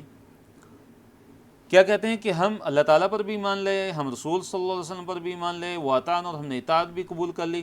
ثم، پھر کیا ہوتا ہے؟ یتولیٰ، منہ پھیر لیتا ہے، فریق منہم، ان میں سے ایک فریق، ان میں سے ایک جو ہے نا، ایک گروہ ان میں سے منہ موڑ لیتا ہے، من بعد ذلک، اس کے بعد، یعنی ایمان کا دعویٰ کرنے کا، اللہ پر ایمان کا دعویٰ، رسول صلی اللہ علیہ وسلم پر ایمان کا دعویٰ اور اطاعت قبول کرنے کے دعویٰ کرنے کے بعد بھی کیا کر لیتے ہیں ان میں سے پھر ایک فریق، یتولیٰ، منہ پھیر لیتا ہے، وما اولئک بالمؤمنین، اللہ نے فرمایا کہ وما، اور نہیں ہے، اولئک یہ، بالمؤمنین، ایمان والے، مومنین یہ نہیں ہیں، ہرگز یہ ایمان والے نہیں ہیں۔ وَإِذَا دُعُوا إِلَى اللَّهِ، اور جب ان کو پکارا جاتا ہے، جب ان کو بلایا جاتا ہے، إِلَى اللَّهِ، اللہ تعالیٰ کی طرف، وَإِلَى الرَّسُولِ، اور رسول صلی اللہ علیہ وسلم کی طرف، کیوں؟ لِيَحْكُمَ بَيْنَهُمْ، تاکہ وہ رسول ان کے درمیان فیصلہ کریں۔ تو کیا ہوتا ہے؟ اِذَا، اچانک، فریقٌ، ایک فریق، منہم، ان میں سے، مورزون، اعراض کرنے لگتا ہے۔ جب انہیں اللہ تعالیٰ کی طرف بلایا جاتا ہے اور رسول صلی اللہ علیہ وسلم کی طرف بلایا جاتا ہے کہ آ جاؤ اب تمہارا فیصلہ ہوگا اللہ اور اس کے رسول کے حکم کے مطابق، اب آ جاؤ کہ تاکہ رسول صلی اللہ علیہ وسلم تمہارے درمیان فیصلہ کریں، تو کیا ہوتا ہے کہ ایک گروہ ان میں سے کیا کرتا ہے؟ بالکل جو ہے وہ کیا کر لیتا ہے؟ اعراض کر لیتا ہے، منہ موڑنے والا ہو جاتا ہے۔ آیت نمبر 49 میں یہ بیان ہے کہ اگر ہاں حق اگر ان کے حق میں ہو، حق ان کی موافقت میں ہو، اور انہیں یقین ہو یا ان کو امید ہو کہ ہاں اگر اس کا فیصلہ محمد صلی اللہ علیہ وسلم سے اگر کروائیں تو فیصلہ ہمارے حق میں ہو جائے گا، تو پھر کیا ہوگا کہ یأتوا الیہ مذعنین، وہ جو ہے اطاعت کرتے ہوئے، مذعنین، مذعن کی جمع ہے، وہ آ جائیں گے۔ اللہ نے فرمایا وَإِنْ، اور اگر، یکن، ہو، لہم، ان کے لیے، الحق، حق، اگر ان کے لیے حق ہو، یعنی ان کو اگر یقین ہو یا امید ہو کہ فیصلہ ہمارے حق میں ہو جائے گا، تو کیا کرتے ہیں؟ یأتوا، آ جاتے ہیں، الہی، اس کی طرف، مذعنین، اطاعت کرتے ہوئے، مطیع بن کر، مطیع فرمانبردار بن کر آ جاتے کہ ہاں چلیں اب جو ہے نا ہم نے محمد صلی اللہ علیہ وسلم سے فیصلہ کروانا ہے۔ اللہ تعالیٰ نے فرمایا کہ افی قلوبہم مرض، کیا فی قلوبہم ان کے دلوں میں مرض ہے، بیماری ہے، کیا ان کے دلوں میں بیماری ہے؟ کس چیز کی بیماری؟ نفاق کی بیماری۔ کیا ان کے دلوں کے اندر نفاق کی بیماری ہے؟ ام ارتابوا، یا کیا ہے کہ وہ شک میں پڑے ہوئے ہیں، یا وہ شک میں پڑ گئے، ام یا ارتابوا مراد شک، کیا وہ شک میں پڑ گئے ہیں نبی صلی اللہ علیہ وسلم کی نبوت سے وہ شک میں ہے نعوذ باللہ، ام یخافون، یا وہ ڈرتے ہیں ان یحیف اللہ کہ نعوذ باللہ ظلم کرے گا اللہ تعالیٰ علیہم ان پر، ورسولہ اور اس کا رسول۔ کیا یہ لوگ جو نبی صلی اللہ علیہ وسلم سے جو ہے وہ فیصلہ نہیں کرواتے، اعراض کرتے ہیں، تو کیا ان کے دلوں میں مرض ہے کوئی؟ یا یہ نبی صلی اللہ علیہ وسلم کی نبوت یا اسلام سے یہ شک میں پڑے ہوئے ہیں، یا کیا یہ ڈرتے ہیں کہ اللہ اور اس کا رسول نعوذ باللہ ان پر کوئی ظلم کریں گے؟ نہیں، اللہ اور اس کے رسول صلی اللہ علیہ وسلم ظلم نہیں کرتے، بلکہ اولئک، یہی وہ لوگ ہیں کہ ہم الظالمون، جو ظالم ہیں، بلکہ یہی لوگ اصل میں کیا ہیں؟ ظالم ہیں۔